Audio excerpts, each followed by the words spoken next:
Good evening. It's very nice to see you again.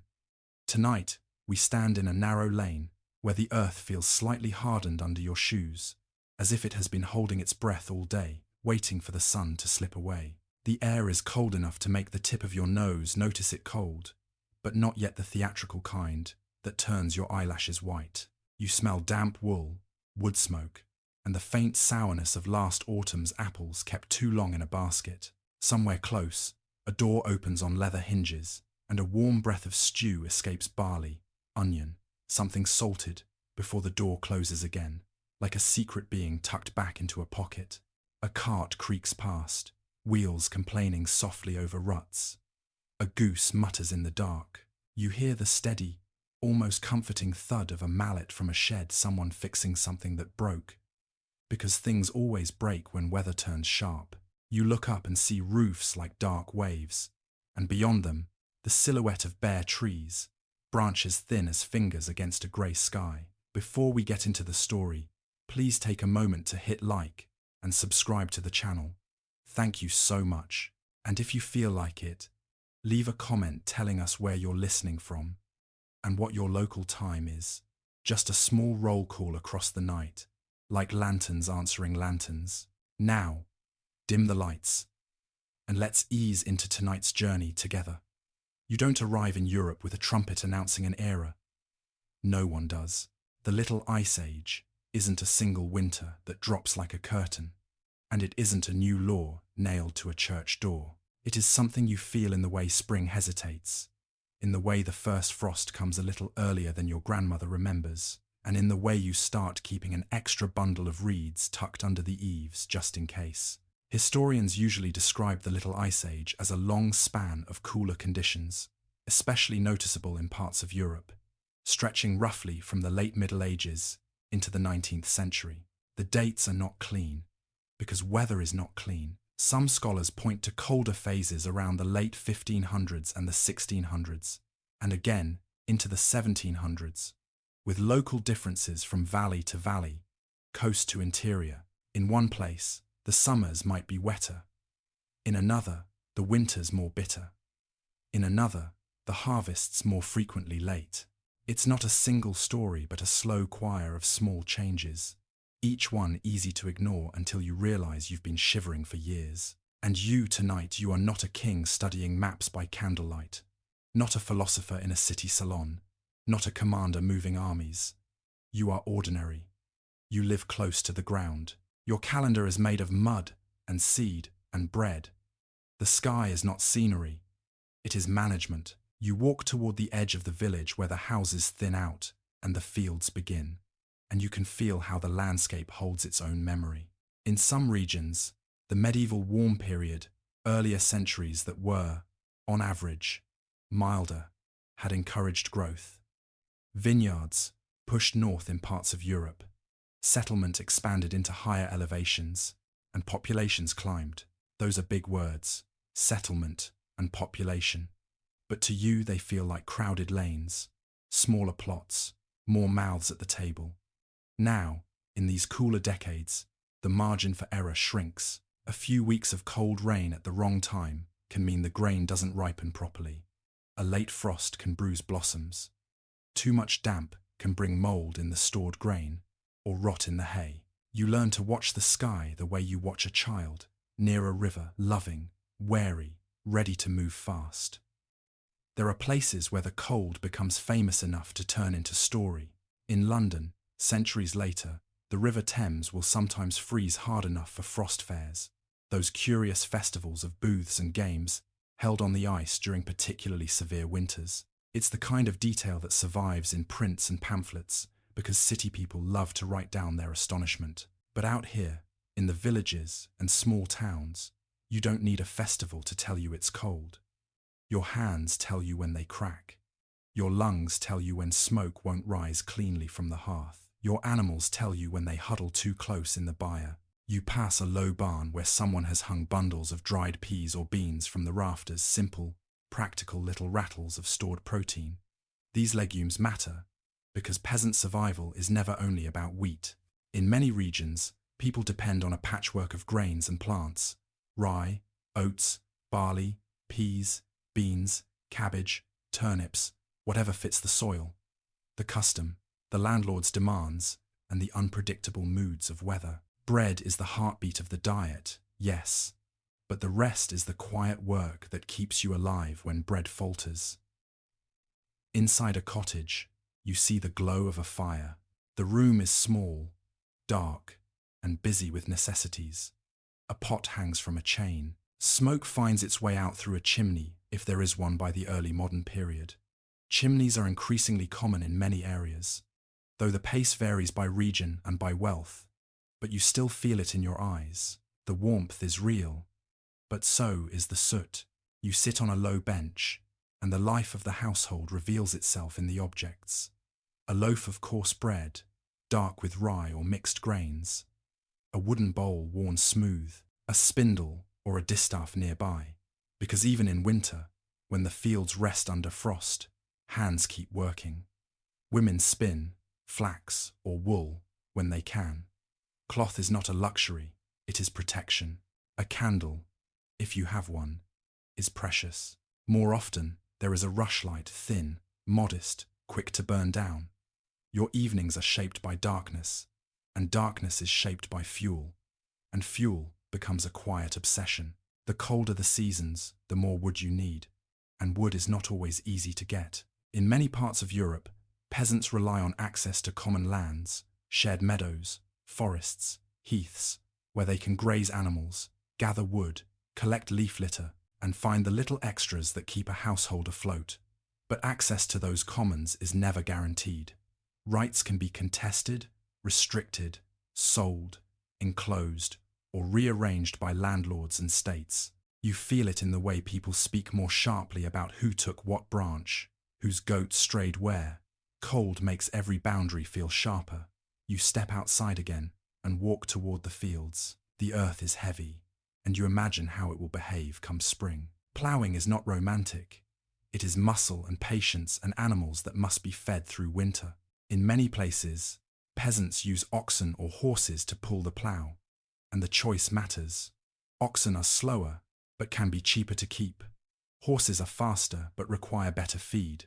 The details shift across regions, but the problem is the same. If winter is harsher, keeping animals alive to do the next year's work becomes harder. And if you lose your draft animal, it's not just a loss of meat or milk. It's a loss of power, a loss of time, a loss of next year's harvest. So you think in loops rather than lines. Hay, in summer, is warmth in winter. A repaired fence now is not having to chase your pig through snow later. A spare pair of shoes, wooden clogs in some places, leather in others, means you can still walk to market when the ground turns to ice.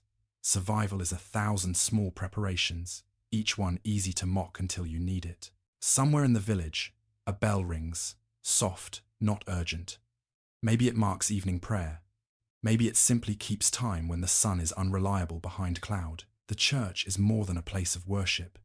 It is a kind of social anchor. The parish organizes not just spiritual life, but practical life. Festivals, fasts, sometimes forms of charity, sometimes communal rules. When weather becomes harsher, those social systems become more important and more strained. You can feel the tension between compassion and suspicion. Who is truly needy? Who is idle? Who is unlucky? Who is undeserving? These categories are old and sharp, and cold makes them sharper still. As you drift through the early decades of this cooling world, especially into the 1500s, when many European societies are already under pressure from population growth, changing economies, and political upheaval, you sense how the climate is not a single cause, but a multiplier. Historians debate how much weight to give the cold itself, compared with wars, taxes, disease, and market changes. Some argue that climate shocks, bad harvest years, bitter winters play a significant role in triggering crises. Others warn against turning weather into a puppet master and remind us that human systems decide who suffers most. The cold, in this view, is not destiny. It is stress, and stress reveals the cracks. You notice those cracks in small scenes. A woman counting out grain with a careful hand, making sure the children eat, but also making sure there is seed for spring. A man mending a net, hoping to catch fish in a river that might freeze. A child sent to gather sticks, returning with an armful that looks impressive, until you realize how quickly a hearth eats wood. And there is something else, too, a kind of folk knowledge that deepens. People talk about signs, the thickness of a hazelnut shell, the behavior of birds, the way fog sits in the valley. Some of it is superstition, some is close observation dressed in story. You don't have thermometers. You have memory, and memory is a tool. You walk to the edge of the village and look back. From this distance, you can see how small the houses are, how close they sit to one another, as if warmth might be shared through proximity. The smoke rises in thin, pale columns. The fields beyond are open and waiting. You imagine the year ahead as a book with pages that can get wet and tear, and still, life continues with its quiet humor. Someone jokes that the cold is God's way of making sure you don't waste time lingering in bed. Someone else replies that if God wanted you out of bed, he could have invented a warmer blanket. You smile, because even here, even in the long, slow tightening of climate, people make room for a laugh.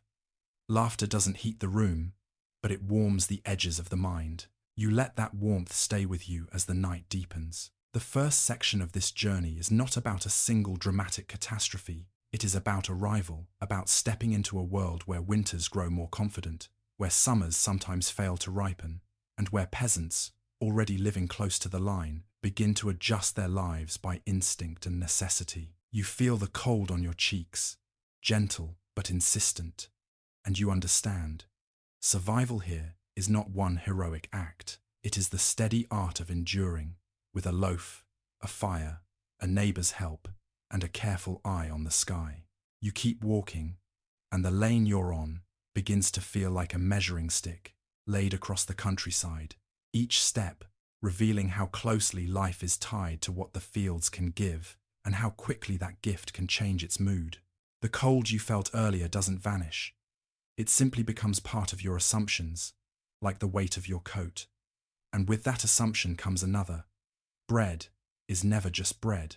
In much of early modern Europe, grain is the foundation, not because people are unimaginative, but because grain stores, travels, becomes rent, becomes tax, becomes the substance of the everyday.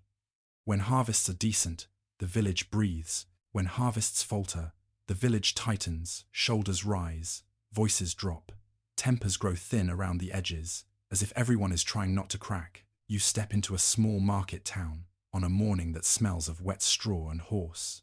There's a bustle here that feels larger than the village, more carts, more shouting, more coin-changing hands with quick, practiced movements. On one side of the square, sacks of grain sit like sleeping animals, stitched mouths tied with twine. On another, a baker's stall sends out the scent of warm crust. And for a moment, your body forgets the cold because it remembers hunger. This is where you feel the shift first. In the price. The Little Ice Age is not an invisible line on a graph to you. It is a loaf that costs more than it did last year. It is a smaller loaf, too less flour, more bran, perhaps mixed with other grains when wheat is scarce. And it's not only the poorest who notice. Even households with a bit of land, a cow, a few chickens, those modest buffers feel the squeeze when bad weather hits yields, and the market responds. In the 1500s and into the 1600s, Europe experiences repeated stretches of high grain prices and harvest instability. The reasons are tangled. Cooler, wetter conditions can damage crops. Population pressure can stretch resources. Wars and taxation can disrupt trade and local production. Historians still argue about the balance of causes, but they tend to agree on what it felt like for ordinary people. Volatility. A household can be steady for years and then suddenly be one bad season away from selling a tool, pawning a pot, or pulling a child from service because the walk home costs calories you don't have. You drift closer to the grain sellers. A man scoops grain with a wooden measure, leveling it with the edge of his hand. The movement is almost soothing, scoop, shake, level, until you realize it's an instrument of power. Measures can be honest or dishonest. The market depends on trust, but trust becomes fragile when bellies are empty. Across Europe, towns and authorities often regulate grain measures, weights, and bread prices, and bakers can be inspected because bread is so central that its failure feels political. You hear someone grumble about forestallers and engrossers, the people accused of buying up grain to resell at higher prices. Whether or not every accusation is fair, the fear is real. When you live close to subsistence, the idea that someone else can profit from scarcity feels like theft of breath. In many places, authorities attempt to limit hoarding or control bread prices during crises. Sometimes it's effective. Sometimes it's too little, too late. Sometimes it creates its own problems by discouraging merchants from bringing grain where it's needed. You can sense the constant tension between the logic of the market and the demand for moral order. And you, standing here, understand that the price of bread is not an abstract phrase. It is the distance between your child and sleep. In some years, there are recognizable anchors, years that later generations will point to as hard.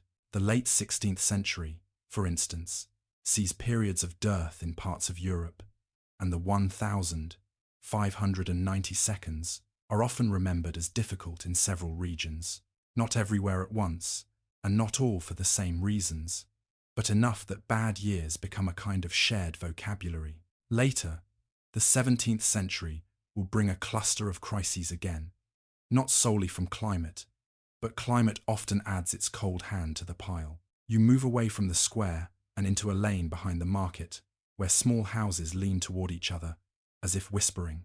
Here, the effects of price rise are not debated, they are practiced. A woman sits by her doorway breaking hard bread into smaller pieces, stretching it with broth. In winter, pottage, a thick soup of grains, greens, and whatever scraps are available, becomes the quiet hero of survival. It is flexible. It forgives scarcity. It can be warmed twice, 3 times, so long as you have fuel and a pot. The pot matters. A cooking pot is not just cookware. It's an engine. Many households will own very few durable goods, and a sturdy pot can be among the most important. It holds the household together. Literally, when food is scarce, you are not making elaborate meals. You are coaxing nutrition from humble ingredients, letting heat and time do what abundance normally does. You notice how people change their habits when grain is dear. They bake less, or bake thinner loaves. They mix flour with other things, peas, beans, sometimes coarser grains, depending on what the local ecology and economy allow. They might rely more on dairy if they have animals that can be kept alive through winter. But animals, too, are part of the system.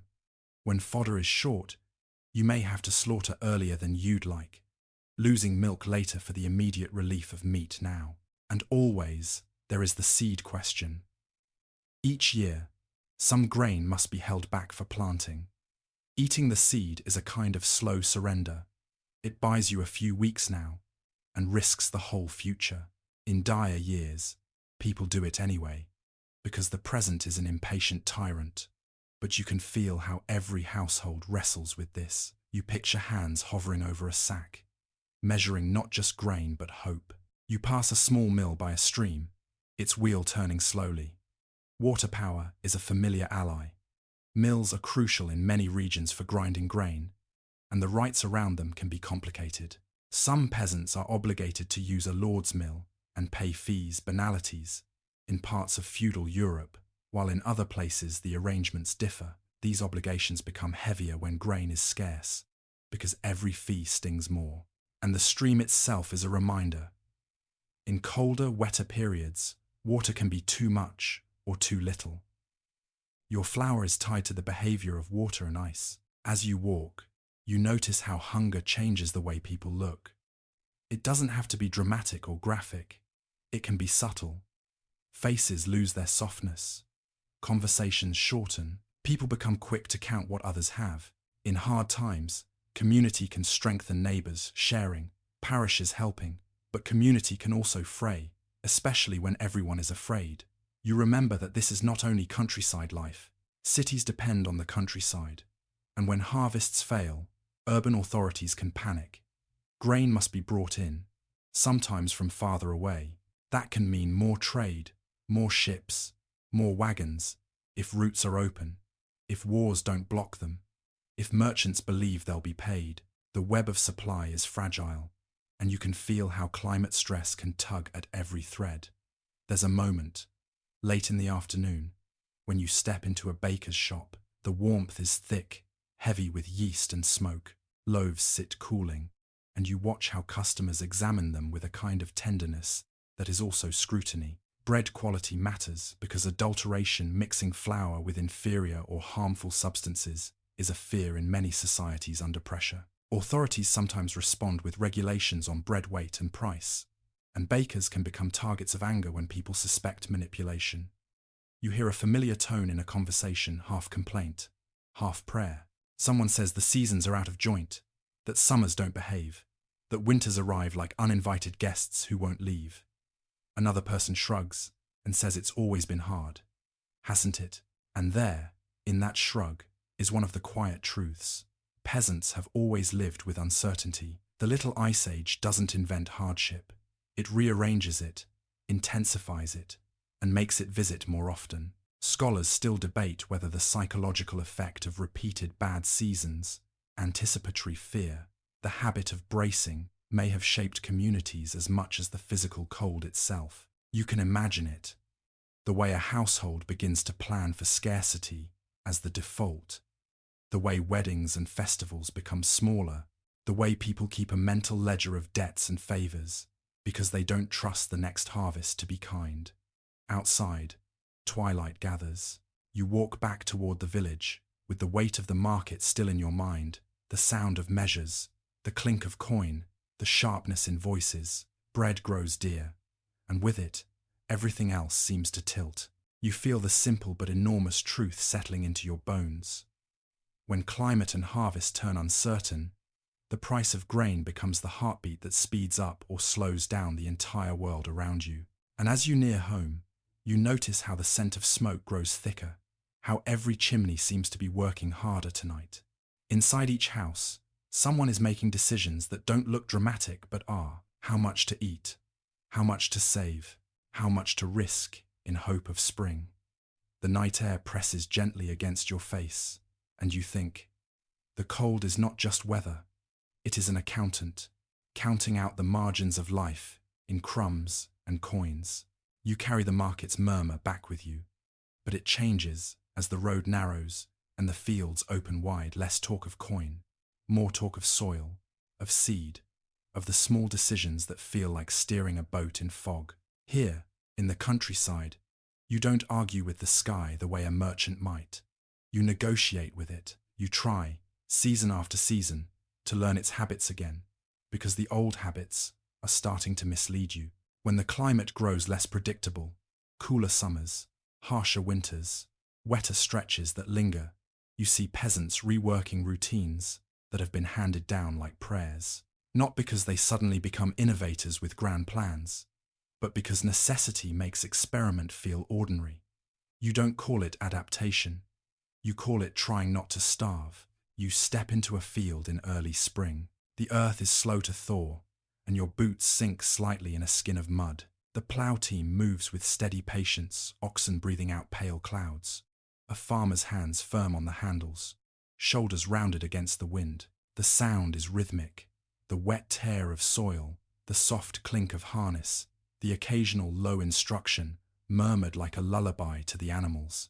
In many parts of Europe, farming is already structured by the long inheritance of open field systems and crop rotations patterns, designed to conserve soil fertility and spread risk. You might see a 2-field system in some places, or a 3-field rotation in others, with one portion left fallow. These are not rigid everywhere, and arrangements vary widely, but the principle is familiar. Don't exhaust the earth, and don't bet everything on one crop. Now, the bet feels riskier. When summers are cooler or wetter, wheat can struggle in some regions, while rye and oats, often more tolerant, become more important. Rye, especially, is a common bread grain in colder northern and eastern regions, and in hard years people may lean toward what can ripen with less warmth. Barley remains vital too, not only for bread, but for brewing, because in many places, small beer or ale is safer than questionable water. and it carries calories. Even this detail, gentle as it seems, matters. Your drink is part of your survival strategy. You watch farmers adjust sowing times, if they can. In an ideal world, you plant when tradition says to plant. In a little Ice Age world, tradition becomes a guide with a footnote. Unless the ground is still frozen, unless the rains won't stop, unless the frost returns late. This is the kind of flexibility that looks simple on paper and feels impossible in a household with too few hands and too much work. And the work is never only planting. You walk past hedges and ditches where people have been busy repairing boundaries. In some places, the early modern centuries see increasing enclosure fields reorganized, commons restricted, farms consolidated, though this unfolds differently across regions and over time. Even where enclosure is not yet dominant, you can still feel the landscape being managed more tightly. When harvests are uncertain, controlling land and improving yields becomes more urgent to those with power, and that urgency can push changes that peasants experience as loss. But peasants also do their own quiet improvements where they can. You see manuring, the careful spreading of animal dung and household waste onto fields treated like a serious craft. Fertility is not assumed. It's made. When yields are threatened by weather, the value of every cartload of manure rises, and with it, the value of animals that produce it. A cow is milk, yes, but also manure. A horse is power, yes, but also manure. Even the humble pig becomes a small engine of conversion, turning scraps into fat and fertilizer. You follow a family into a small plot near the house. What in many places is a kitchen garden, a space of vegetables, herbs, and resilient plants. If the grain field is the risky ocean, the garden is the nearby pond that can still feed you when the sea turns rough. Cabbages, leeks, onions, beans, these are not glamorous, but they are steady. Root crops and hardy greens can ride out cold snaps better than delicate grain at the wrong stage. Some regions lean heavily on turnips and other fodder crops, which can also support livestock through winter, linking plant strategy to animal survival. You notice, too, the small rise of more than farming as a rural necessity. The cold seasons leave long stretches when the fields rest, but hands cannot. Spinning and weaving become even more critical, as households try to earn coin or make cloth without purchasing it. In some regions, rural textile work expands in these centuries, proto-industrial patterns, where families produce yarn or cloth for merchants. It's not a simple story of progress. It can mean more work, more dependence on outside markets, and new vulnerabilities. But it is part of the reworking. Survival by diversifying. Still, your feet return again and again to the fields, because the fields are the calendar. You walk along a strip of land that belongs to one household, then another narrow ribbons, long and thin, scattered across the open field landscape. This strip system, where peasants hold multiple strips in different locations, can spread risk. If one area floods, another might do better. In a time of erratic weather, that scattering can be a kind of insurance, imperfect, but real. It also creates a need for coordination, shared planting times, shared harvest rules, because you cannot farm a mosaic without agreements. And agreements get tested. When a summer is too wet, hay can spoil before it dries. You watch people racing the clouds, turning cut grass, lifting it onto racks, trying to save it. The smell of damp hay is a warning scent, sweet at first, then sour, then the sickly note of loss. If hay is lost, animals suffer in winter. If animals suffer, manure and milk decline. If manure declines, next year's grain yields weaken. You begin to see the chain. Weather strikes not once, but in echoes. You also see peasants turning toward what the landscape can offer beyond fields, more careful gleaning after harvest, more attention to hedgerows, more gathering of nuts, berries, and edible greens where custom allows. These are old practices, but they become more important when margins narrow. In hard years, gleaning the collection of leftover grain stalks after the main harvest can be a lifeline for the poorest. It is often governed by local custom. and custom can be generous or harsh, depending on community and authority. You pause near a pond where ducks paddle quietly, unbothered by human worry. Someone is setting simple traps for small game or fishing when permitted again, not as a new invention, but as an intensification of what people already do to fill the gaps. In some regions, access to hunting and fishing is restricted by law and privilege, and peasants risk penalties if they take what is reserved for elites. That tension between need and restriction sharpens when the cold squeezes. And then there is the question of time itself. In milder decades, you can rely on certain rhythms: plough, sow, weed, reap, thresh, store. In these cooler centuries, the rhythm stutters. Late harvests mean grain might not dry properly. Threshing and storage become more precarious. Damp grain can mold. Rats and insects can thrive in storage conditions depending on the season. A winter that swings between freeze and thaw can damage stores. You find people becoming more watchful, more meticulous about barns, granaries, and the way sacks are tied. Somewhere in the village, an older farmer tells a younger one that the seasons have shifted. It's the kind of line you could hear in any era, but here it carries weight. You sense how oral memory becomes a resource, comparing this year to 1,560-something, to 1,590-something, to the year the river froze hard enough that carts crossed. No one has a global climate model. They have stories. Historians still debate the exact drivers behind the colder phases, volcanic eruptions that can cool the atmosphere for a few years, possible changes in solar activity, the complex circulation of oceans and air. But for you, the cause is less important than the consequence. You are farming in a world where normal is less reliable, and that unreliability forces the kind of practical creativity that rarely gets written into grand histories. You watch a household decide to sow a bit more rye and a bit less wheat. You watch them keep more beans. You watch them spend extra effort on drainage ditches, trying to pull water off low fields after relentless rain. You watch them choose to keep a pig instead of a cow, or a cow instead of a horse, depending on fodder, labor, and local custom. Each choice is small, but together they form a pattern like stitches tightening in a quilt. As evening settles, you pass by a thatched roof where someone is repairing the thatch more carefully than usual. A leaky roof in a wet year is not just discomfort, it's damp bedding, sickness, ruined stores, wasted fuel because the fire must fight moisture as well as cold. So even the roof becomes part of the agricultural story, because the household itself is the farm's heart. You stand at the edge of a field and look out. The horizon is soft under a low sky, and the wind moves over the stubble with a quiet hiss. You feel how peasants survive not by conquering nature, but by listening, adjusting, hedging, diversifying, reworking the old routines without announcing that they are doing anything new. And you realize something gently profound. In this colder world, the true harvest is not only grain, it is knowledge hard-earned, shared in murmurs, passed down in the way a hand shows another hand how deep to plant, how to judge the soil by feel, how to look at a cloud and decide whether to risk the scythe today. The night comes in with a slow confidence. The animals settle. The village grows quiet, except for the occasional bark of a dog or the distant knock of wood on wood. You walk back toward the hearth, carrying the day's lesson like a warm stone in your pocket.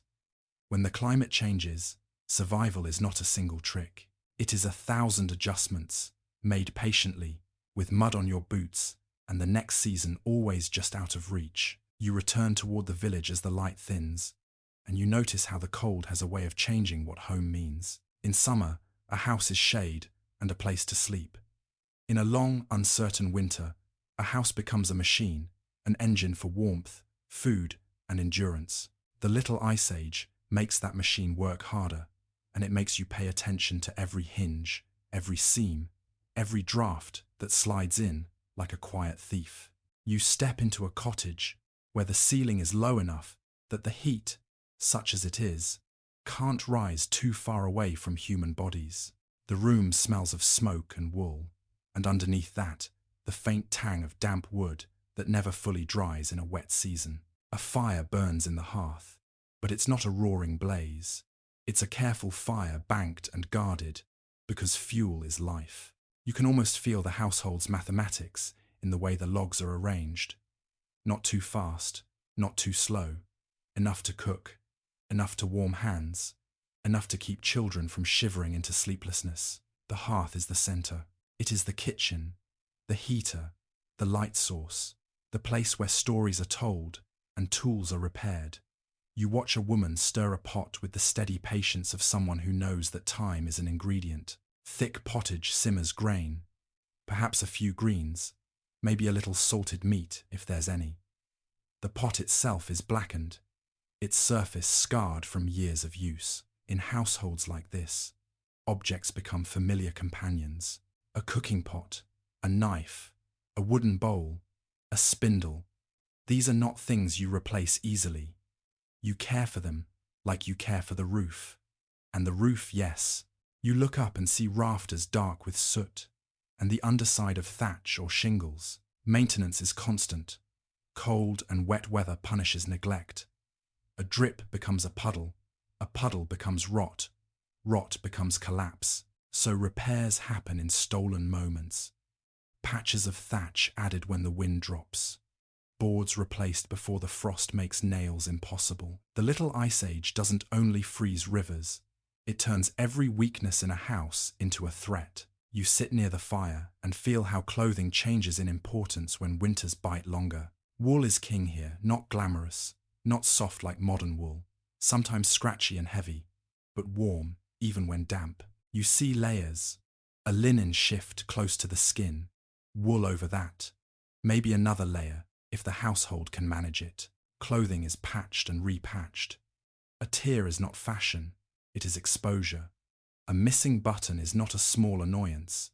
It is a draft pressed against your chest for weeks. You notice how people treat fabric as a kind of savings account. A scrap of cloth is never just a scrap. It becomes a patch, a wrap, a rag, a child's cap. In winter, you see more head coverings, caps, hoods, scarves, because heat escapes the body like gossip, quick and unstoppable, especially through the head and hands. Gloves exist, but many people rely on mittens, wraps, and the habit of keeping hands busy near the fire. And when you step outside, your breath reminds you how quickly warmth leaves you. Footwear, too, becomes a small drama. In some places, wooden clogs protect feet from wet ground. In others, leather shoes are worn until they resemble memories of shoes. Straw can be stuffed inside for insulation. When the cold is persistent, trench foot isn't a phrase yet, but the misery of wet, cold feet is ancient and well understood. People plan their movements around it. If the road is icy, you walk differently. If the mud is deep, you avoid certain paths. Even geography becomes a wardrobe choice. There's a gentle humor in this, the kind that survives because it must. Someone jokes that winter is the landlord who never leaves. Someone else says the landlord at least can be bargained with, but winter only takes.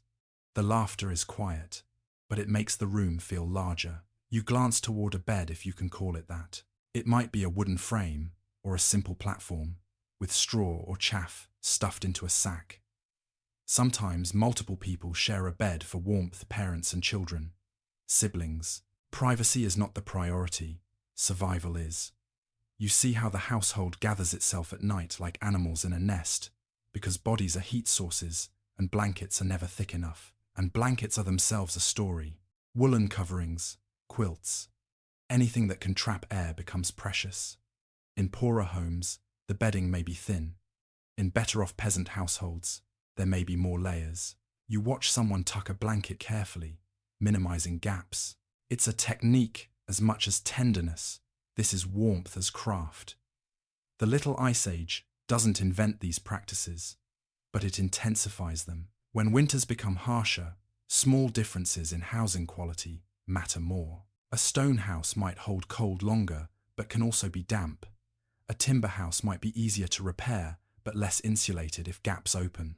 Chimneys, where present, reduce indoor smoke and can improve comfort. But they also change how heat behaves, pulling air, requiring fuel. In many parts of Europe, by the early modern period, chimneys are increasingly common, yet smoke and soot remain part of domestic life. Your eyes sting a little, just thinking about it.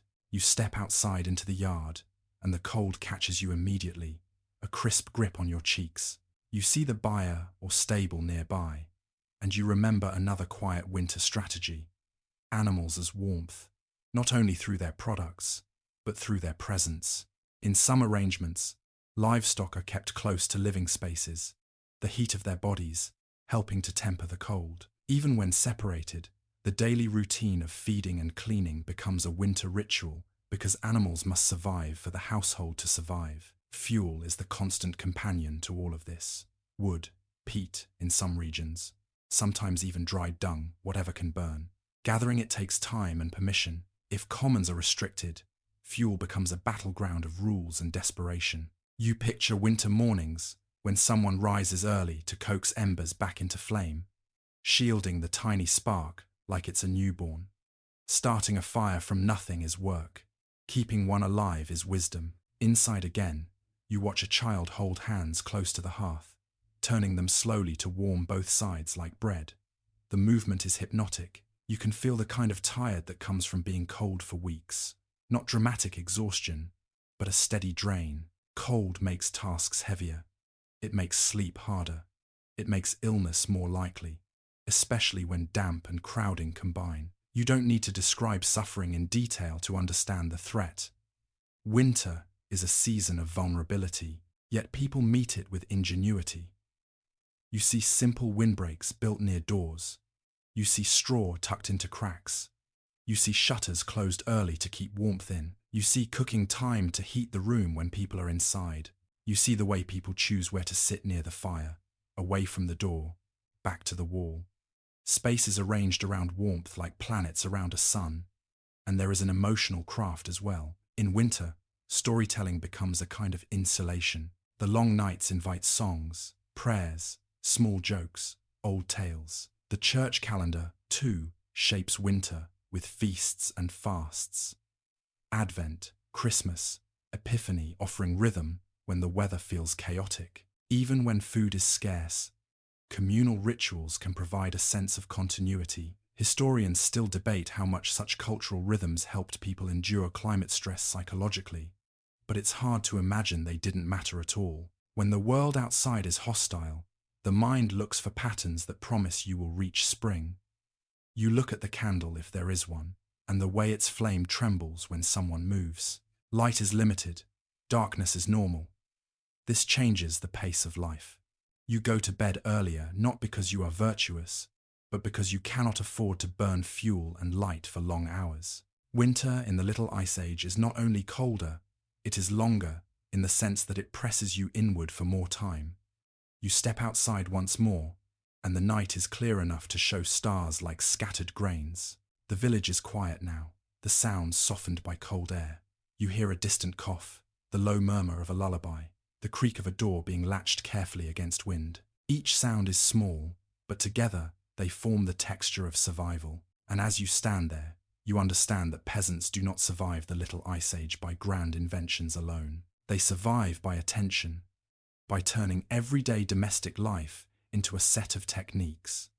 Layered clothing, careful fuel use, constant repair, shared warmth, and the humble genius of making a house into a shelter that can endure a winter that has learned new teeth. The cold presses gently at the edges of your world, but inside the cottages, fires glow, pots simmer, wool dries by the hearth, and the quiet industry of winter keeps going steady as breathing, patient as the turning of a spindle. The nights keep their grip a little longer now, and you begin to feel how a season can stretch beyond its usual borders, how winter can linger in the mind, even when the calendar insists it should be leaving. The hearth in Section 4 stays in your memory like an ember, but outside the cottage walls, the world is less forgiving. The Little Ice Age has good years and bad years, and then it has years that people remember with a kind of quiet dread, years that become reference points, like scars.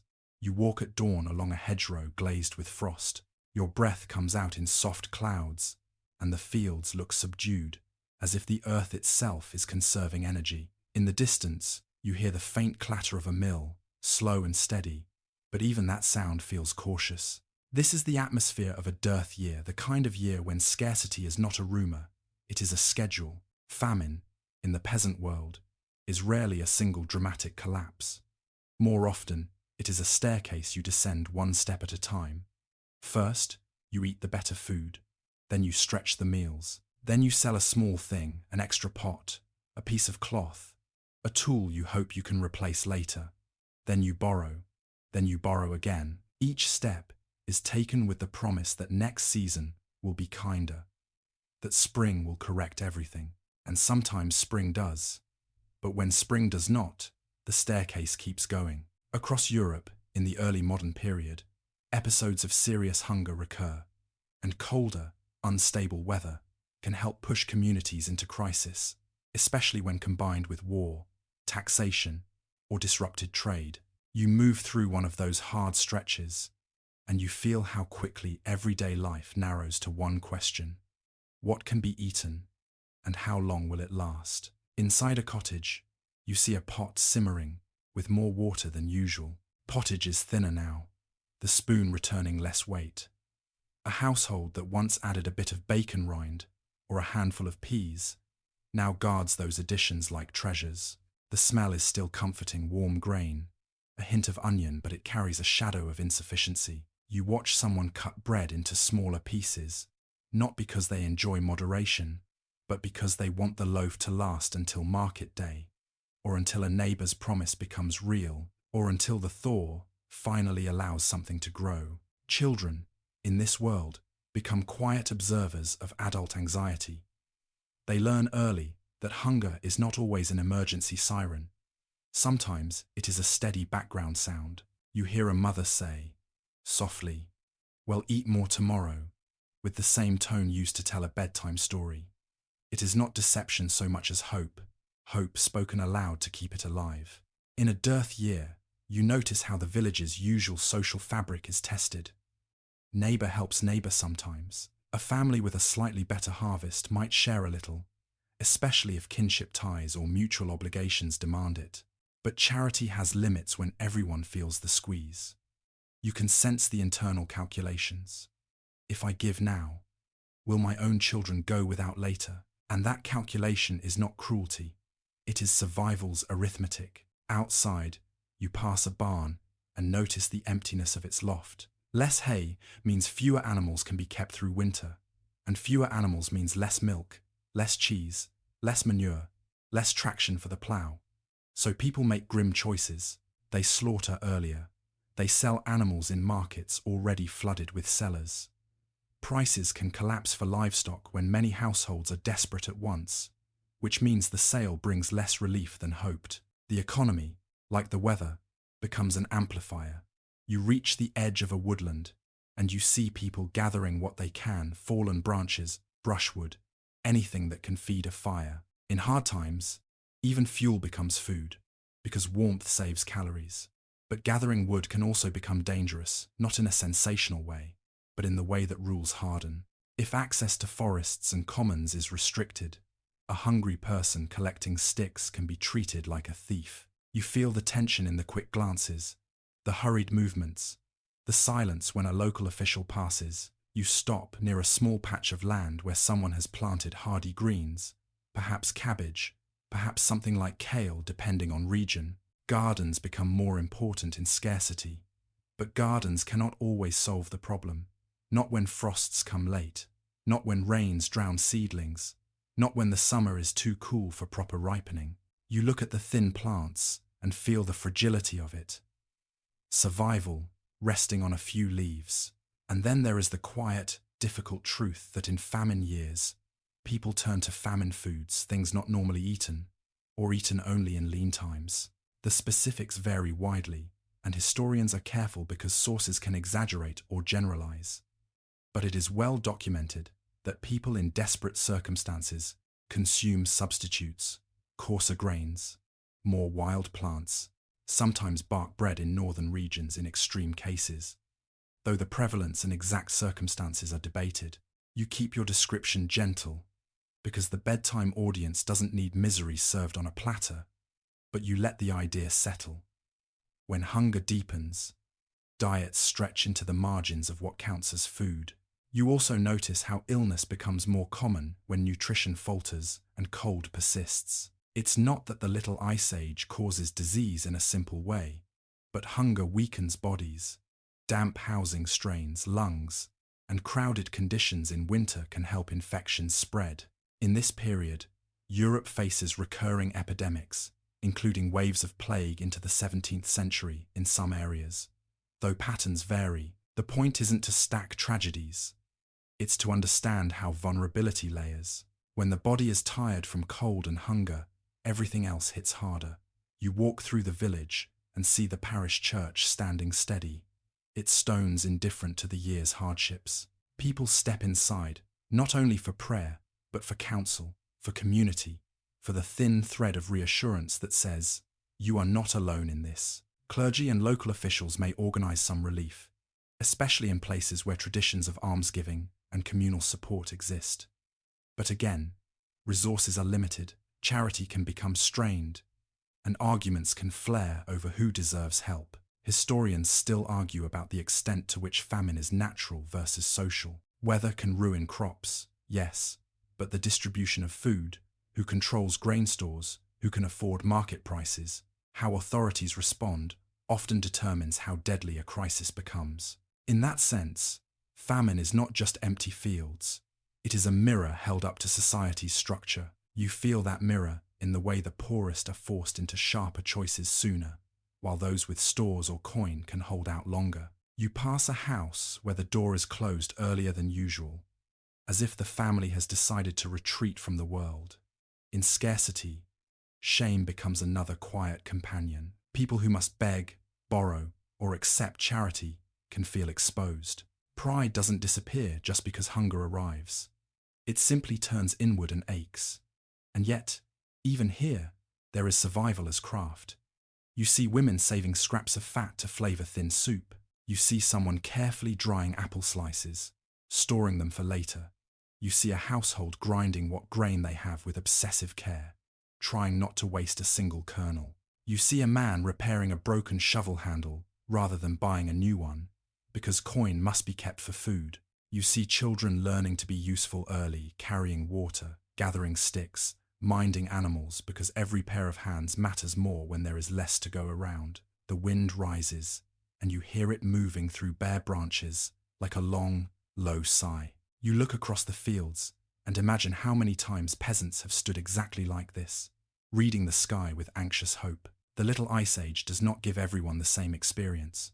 Some regions suffer more from cold, others from wet, others from storms. Some years are manageable, others brutal. But across much of Europe, the repeated presence of bad years teaches a particular kind of endurance. You plan, you ration, you patch, you pray, you share when you can, and you keep going. As evening approaches, you return toward the hearth again, because the hearth is where you gather what you have left. The firelight flickers on faces that are tired, but not defeated. A bowl of thin pottage is still a bowl. A loaf, even smaller, is still bread. A story told softly can still make a child's eyes droop towards sleep. And you realize something almost paradoxical. In famine years, life becomes narrower, but also more focused. The unnecessary falls away. The essential becomes clear. Warmth, food, shelter, community, hope. These are not lofty ideals. They are daily tools. The cold presses against the window. The night deepens. And you feel the village holding itself together with the quiet strength of people who have learned, over generations, that survival is not always dramatic. Sometimes it is simply waking up, lighting the fire again, and believing that the next season might still turn. The morning comes softly, as if it doesn't want to disturb anyone who finally managed to sleep. You step out into air that still tastes of smoke from last night's fires, and you notice how the village has a second pulse beyond the household. The parish pulse. In hard years, when fields falter and bread grows dear, people begin to look not only to their own hearths, but to the institutions that hold communities together. The church wardens, the town council, the manor court, the local magistrate. Help, when it arrives, is often local, practical, and laced with rules. You walk toward the church, and the stones feel cold, even in daylight. Inside, the air carries that distinct scent of old wood, wax, and damp clothing. A few people kneel in silence. Others stand near the door, exchanging murmurs that sound like prayers, but are really updates. Whose cow died? Who is ill? Who has no grain left? Who has sent a child into service in town? In early modern Europe, especially from the 16th century onward, many places developed more formal systems of poor relief. England is a well-known example, with the Poor Laws, culminating in the Elizabethan Poor Law of 1601, which organised parish-based responsibility for supporting the impotent poor and managing relief through local officials. The details vary across Europe. Some regions rely more heavily on church charity, confraternities, or municipal institutions, but the broad shape is familiar. Communities try to prevent starvation and disorder, and they do it with a mixture of compassion, fear, and administration.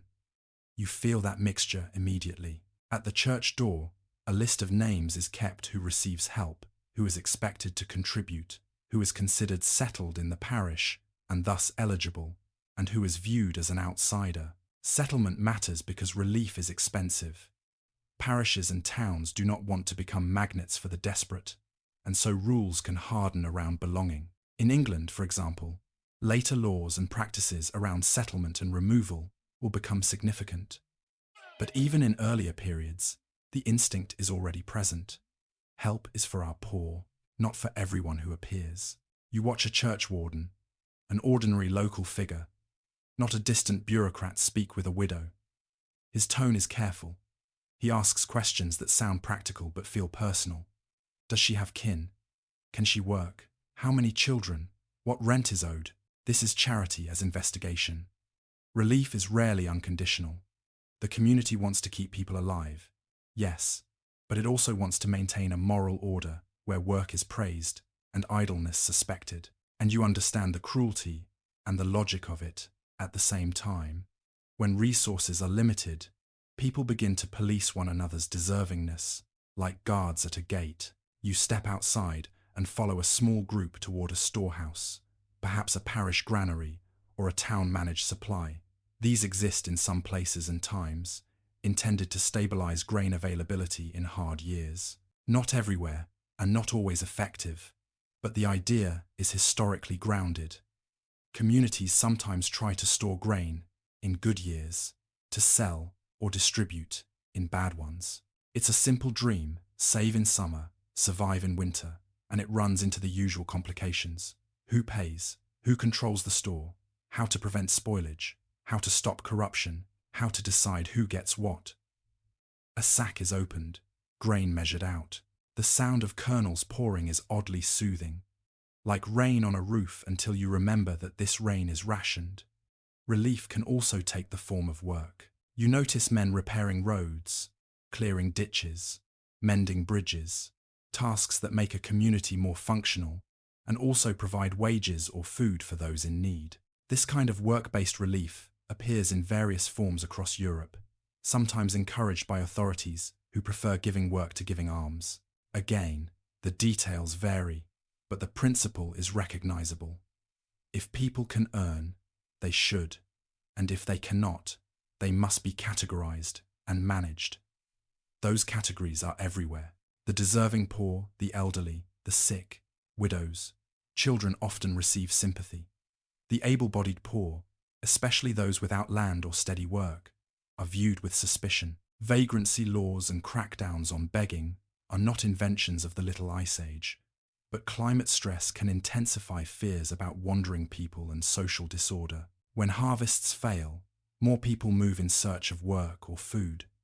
Authorities respond with a mixture of relief and repression. You walk past a notice posted near a crossroads, rules about begging, warnings, perhaps an order about wages or grain. The paper flaps slightly in the wind, and you feel how governance becomes part of survival. It's not only weather you contend with, it's the local law's interpretation of need. Inside a modest town hall, you glimpse ledgers, rows of ink marks that reduce human lives to sums. This is a lesser-known but deeply grounded detail. Poor relief systems require records, and those records can shape who is remembered. A peasant household may leave few traces in grand chronicles, but it can appear in a parish account book as a line item. A few pence for bread, a payment for nursing, money for burial, cloth for a child. It's a sobering kind of immortality, proof that you existed because you needed help. You listen to the talk among officials and townspeople. Some speak with real compassion, the kind that comes from knowing hunger personally.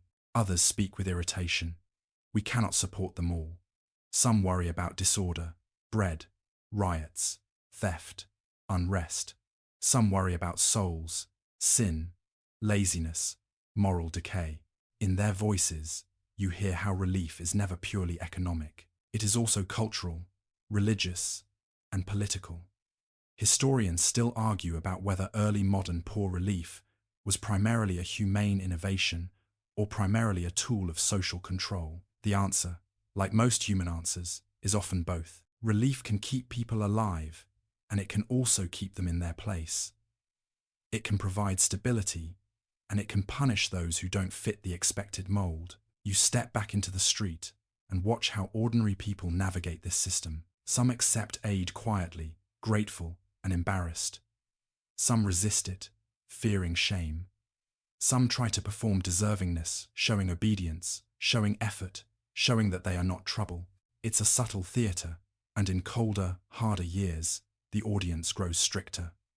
You also notice the role of informal networks, kinship, neighbours, guild ties, in towns, small loans and favours. Formal relief is only part of the picture. A cousin may share a sack of oats, a neighbour may lend a pot, a godparent may take in a child. These acts rarely make it into official records, but they are the tissue that holds communities together. As afternoon fades, you walk along a lane where a group of children are gathered, their faces flushed from cold and play. Even here, you see the influence of hardship. Children might be sent out to work earlier, apprenticed, placed in service, or moved to relatives' houses when parents cannot feed them. Again, the details depend on region and time, but the practice of sending children into service is common in many early modern societies, especially among the poor. It is survival with a quiet ache, love expressed as letting go. You pause near a doorway where an older woman sits spinning. Her wheel hums softly, steady as breathing. She tells you, without drama, that she once received a small parish payment when her husband died. She doesn't romanticize it. She simply states it as a fact. The community helped, and the community also watched. Outside, the air cools again, and the village prepares for night. Fires are lit with careful hands, doors are latched. The parish bell rings, and the sound carries over fields that look dark and patient under the sky. You feel how peasants survived the Little Ice Age, not only by patching roofs and changing crops, but by moving through a web of institutions, parish systems, local charity, communal rules, some supportive, some restrictive. In hard years, that web can catch you.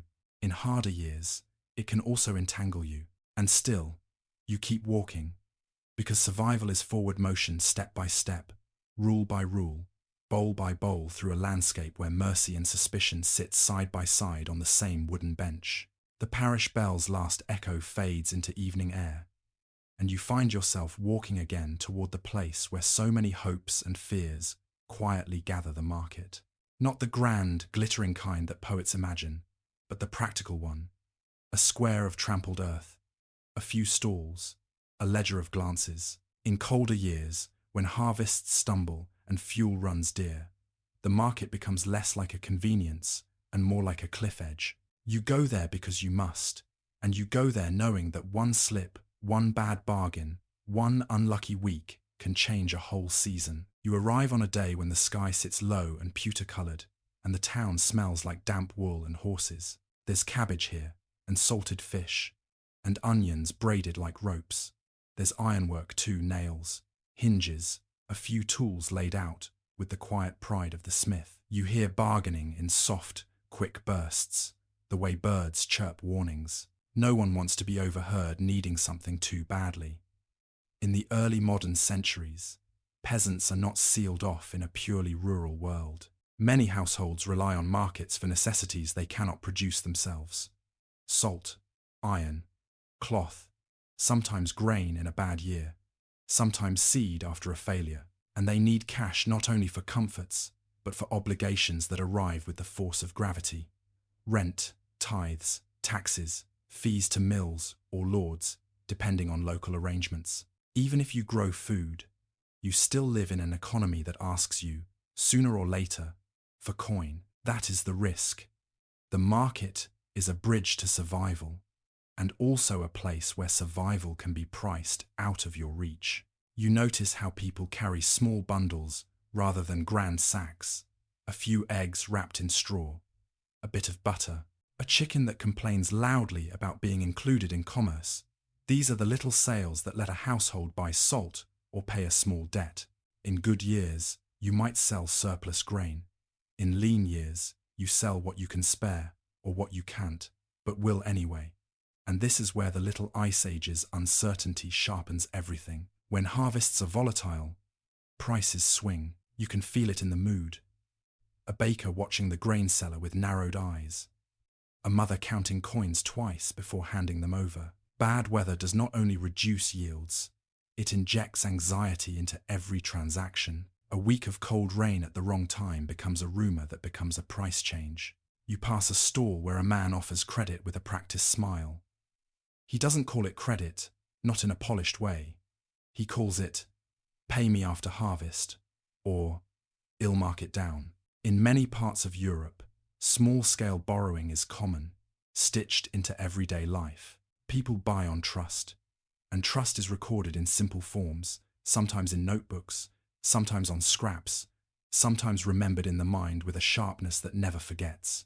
In some places, you see older systems too. Split tally sticks wood-notched, and then split lengthwise, so each party holds a matching record used for accounting and obligations. It's a humble technology, but it speaks to a world where paper is scarce, literacy uneven, and memory is a form of currency. A stick, a notch, a promise. Sleepy as it sounds, it can keep a household afloat or keep it bound.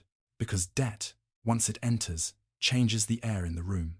You walk past a door where a woman's shawl looks thinner than it did last month. You suspect why. In hard seasons, people pawn what they can. Across Europe, various forms of pledging goods for small loans exist, sometimes through private lenders, sometimes through charitable pawn institutions that originated earlier in places like Italy, designed to offer loans against pledges to reduce exploitation. The details differ by region and era, but the practice is familiar. When the cold stretches your resources, you turn objects into time. A cloak becomes a week's worth of bread. A pot becomes seed for spring. A tool becomes a promise you hope you can redeem. And each time you do it, the margin gets thinner.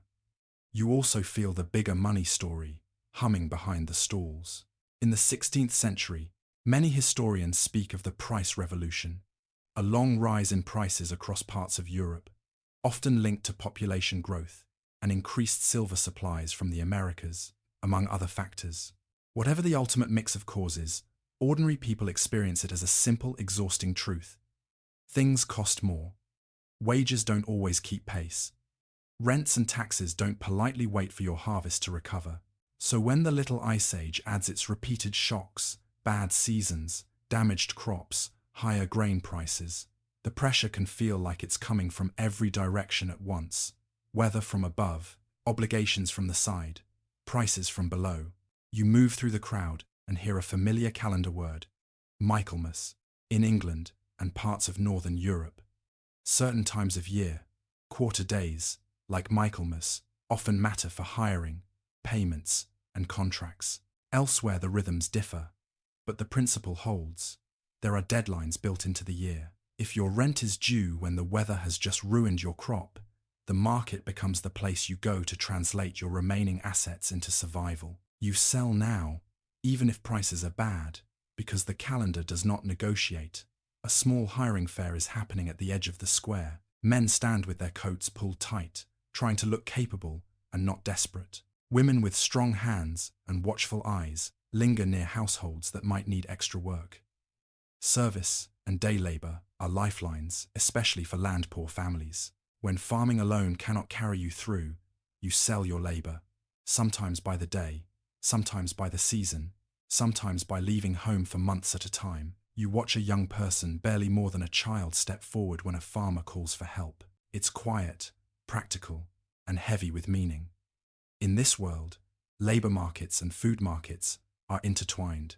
A bad harvest doesn't only raise the price of bread, it reduces the demand for labor in some places, even as it increases the need for wages. That contradiction is one of the cruel tricks of scarcity.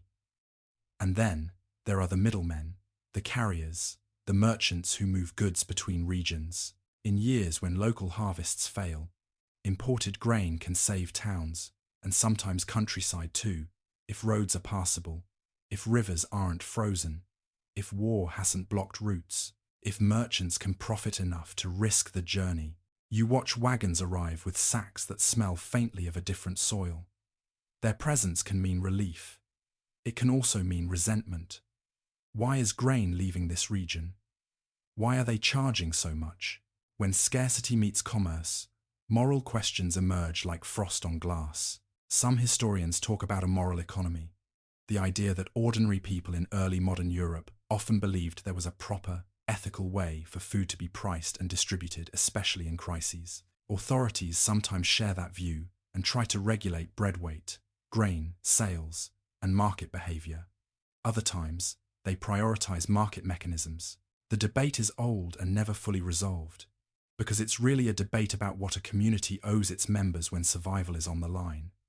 You feel that debate, not as theory, but as tension in the square. A woman argues that grain should not be exported when children are hungry. A merchant replies that without profit, no one brings grain at all. An official stands nearby, listening, knowing that unrest can flare when bellies are empty. You think of how, in hard decades, riots and protests sometimes erupt over bread and grain, not because people are naturally violent, but because bread is the line between order and collapse. Even your sleepy storytelling voice can feel the electricity of it, the way hunger turns politics into something you can smell. And yet, the market is also where resilience happens. You see neighbors pooling coins to buy a sack together. You see a baker extending a little extra crust to a known family, quietly, without making a show of it. You see someone trade work instead of money, mending a fence in exchange for flour. You see a tiny economy of favors and improvisation, a social fabric that tries to patch itself even when the weather keeps tearing holes. As the afternoon fades, the crowd thins. You walk past the last stalls and hear the sound of a ledger closing, a decisive clap like a book shut for the night. The market day ends, but its consequences travel home with everyone, in a loaf tucked under an arm, in a small debt recorded somewhere, in the worry that next week the price will climb again.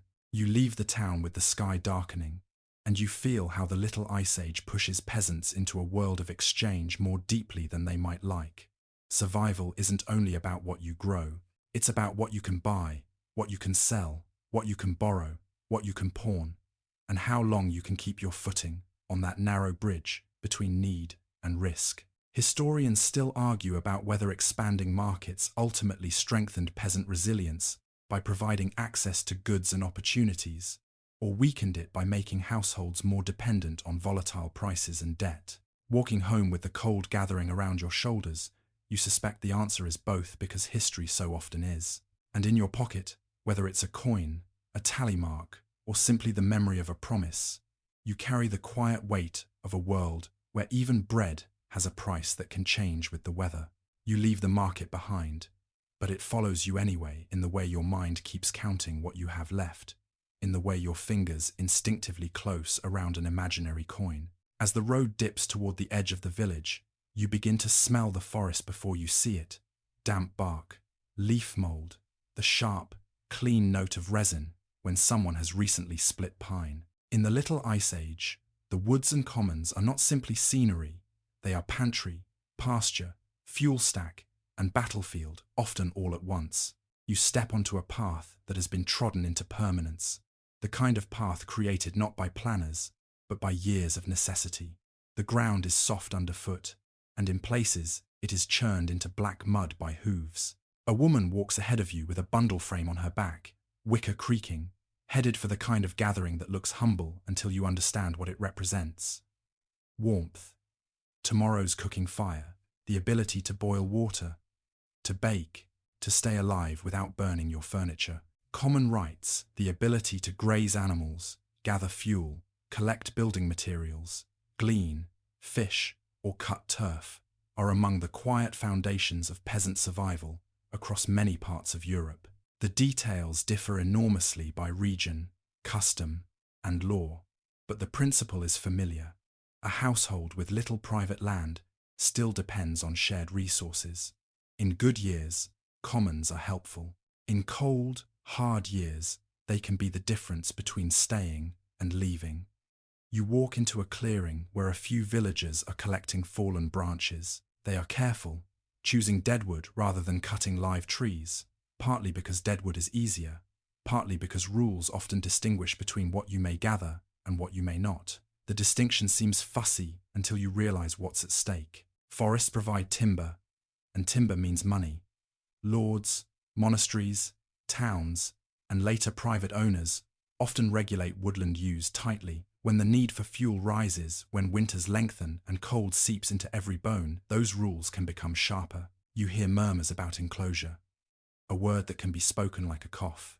Across early modern Europe, but especially in England, in a long, uneven process, common lands are increasingly enclosed, turned into privately controlled fields or pastures. It's not a single event, and it doesn't happen everywhere the same way, but it is a major social shift that can hit rural households hard. When commons shrink, the poor lose a critical support system. Fewer places to graze a cow, fewer branches to gather, fewer spaces to glean, fewer margins to fall back on.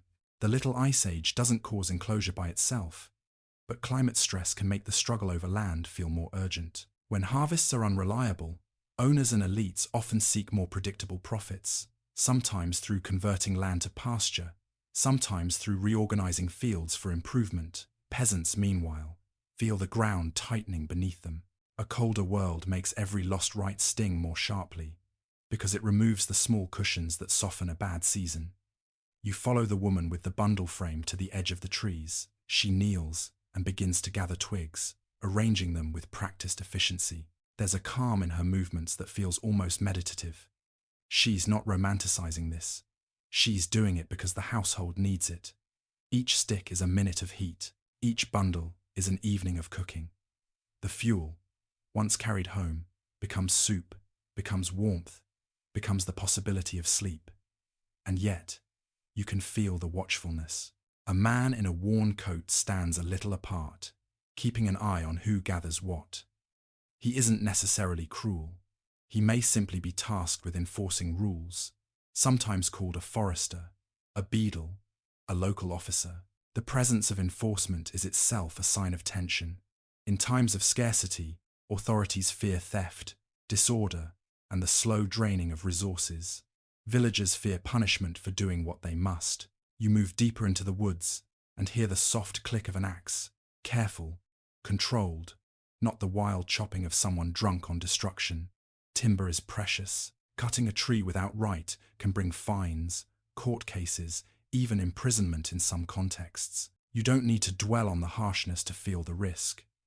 A single log can mean warmth for weeks, but taking it can mean a penalty that ruins you. This is the common paradox of poverty.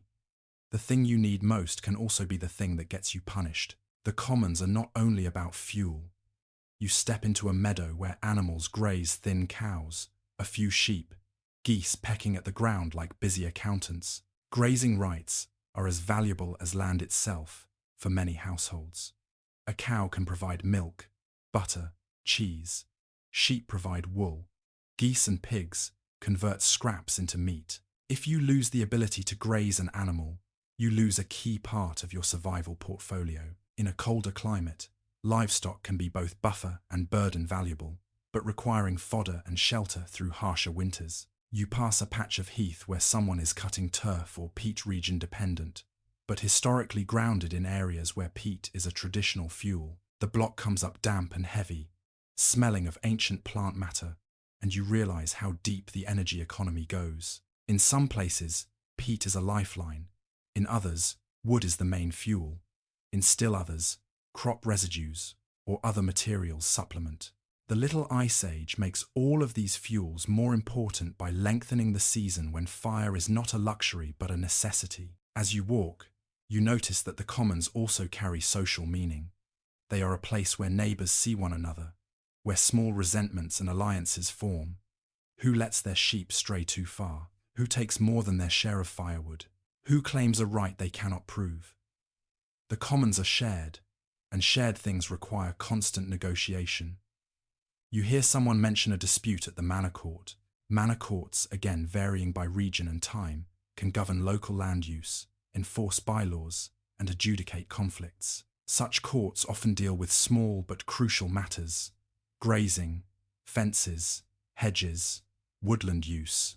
These are the legal structures that shape daily life more than distant kings do.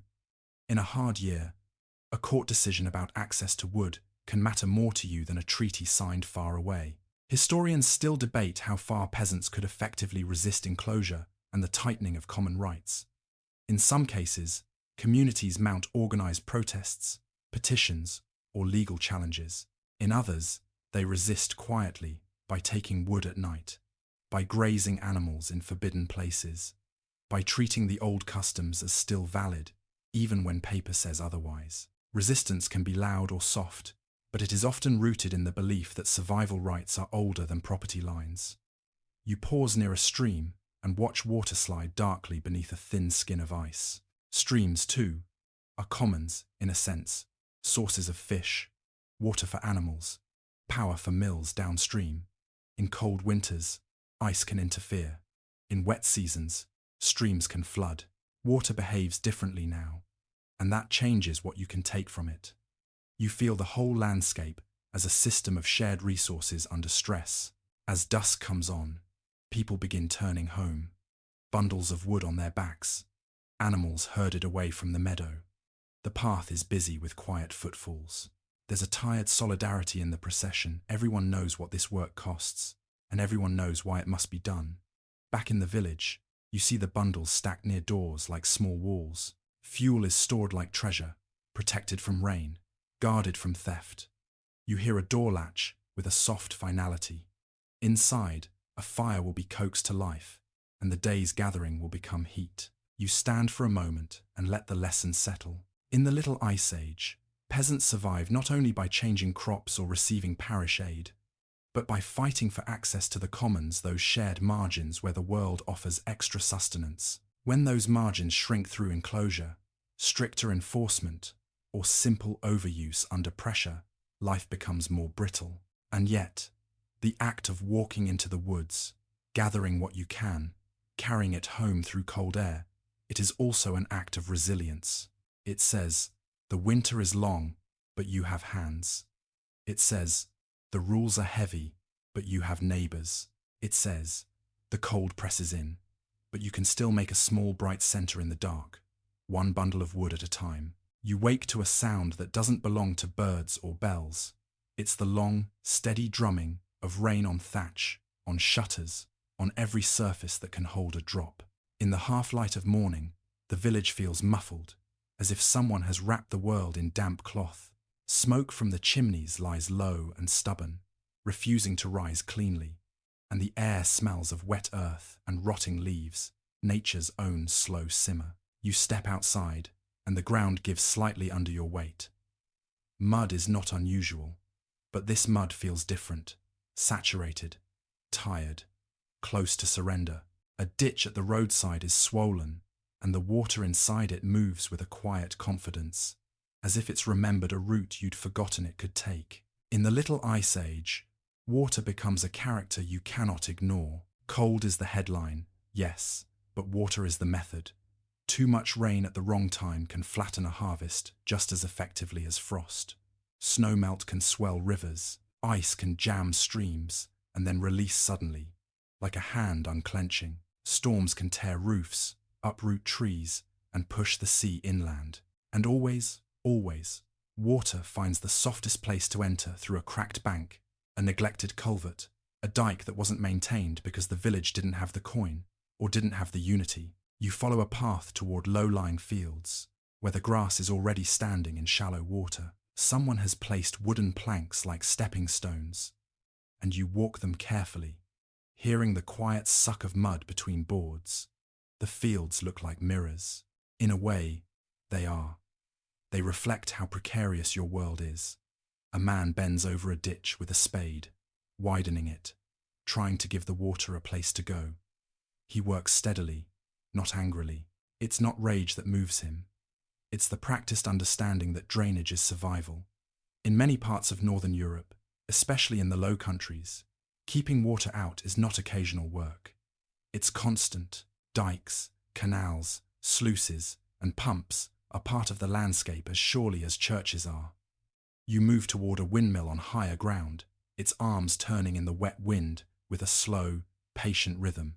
You can almost feel the hum of water management in its presence. These mills are not only for grinding grain. In many areas, windmills are used to pump water, lifting it from lower canals to higher ones, helping keep polders dry. And behind that technology is an institution as old as the problem. Local water boards, organized communities, responsible for maintaining dikes, canals, and drainage, funded by taxes and enforced by rules. The names vary by region, but the principle is clear. Water demands governance. You watch an official, some kind of dike overseer, a local figure with authority, inspect an embankment. He doesn't look heroic. He looks tired. He taps the earth with a stick, listens, frowns, and calls for more hands. In a wet, stormy season, it can take a village just to keep the village from becoming a pond. And even then, sometimes the water wins. You walk along a river that looks wider than it should, moving fast and brown, carrying little bits of branch and straw like messages. Someone points to a bridge and shakes their head. If the current rises further, the bridge could be damaged, and if the bridge is damaged, the road to market is cut. Suddenly your world shrinks. The price of bread rises, not because grain is gone, but because wagons cannot reach you. Flooding is not only a local disaster, it's a supply disaster. You feel how easily one problem becomes another. In winter, the threats shift again. You stand by the same river when the cold tightens its grip, and the surface gathers ice along the edges. It looks calm, almost gentle, like glass forming. But then you hear a crack sharp, startling, and you remember. Ice is not stillness. Ice moves. It can break, stack, and jam, forcing water to rise unexpectedly. In some places, spring thaws bring sudden floods as ice breaks apart upstream. The river becomes a creature shedding its skin. You walk through a village built a little higher than the fields, and you notice a detail that feels almost like an ancient whisper in the earth. In flood-prone coastal regions, people have long built on artificial mounds, terps in parts of Friesland and the northern Netherlands, raised ground meant to keep homes above floodwaters. Many of these mounds are older than the Little Ice Age, evidence that water has always been a companion here. But in colder centuries, when storms and sea surges can coincide with frozen ground and battered dikes, the old wisdom feels newly urgent. Your mind drifts to a recognizable anchor, the kind that later generations will name and date because it is too large to forget. You think of the North Sea coast and the catastrophic storm surge of 1634, the Bachardy flood, hitting North Frisia and nearby regions, breaking through defences and drowning settlements. You don't stand in the middle of it like a dramatic painting. You only feel its possibility in the wet wind on your face, in the way older people glance toward the sea and then away, as if not wanting to invite the thought. The sea, when it comes in wrong, doesn't ask what you can afford to lose, and it isn't only the sea. Inland too, the Little Ice Age era carries memorable floods in different places, rivers spilling into towns, fields turning into lakes, repairs becoming a recurring line in the village's mental budget. Each region has its own story, and none of them are soothing.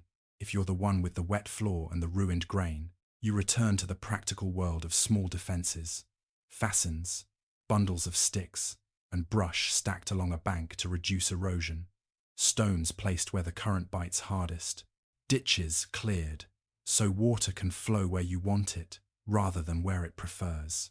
This work is less glamorous than fighting a war, but it can decide whether you eat next spring. And water always makes you work twice.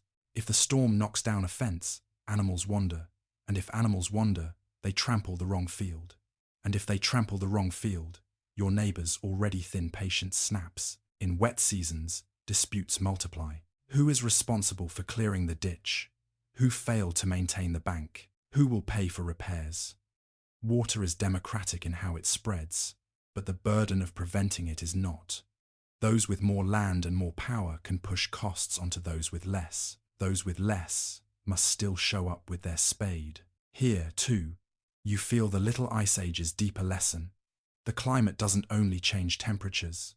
It changes the frequency with which communities are forced into collective action. Historians still argue about how directly the Little Ice Age influenced storminess and flooding patterns in different parts of Europe.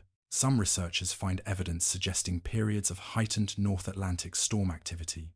Others emphasize that records are uneven and that local vulnerability, deforestation, land reclamation, poor maintenance, political instability often matters as much as the weather itself. Standing here with your boots in mud, you can believe both. Water may be the trigger, but human choices decide where the damage lands. You walk through a low meadow and see a farmer looking at waterlogged ground with a face that is neither shocked nor resigned, just calculating. He knows that saturated soil delays planting. Delayed planting can mean late harvest. Late harvest can mean grain that doesn't dry properly. Grain that doesn't dry properly can spoil in storage. Again, the chain of echoes.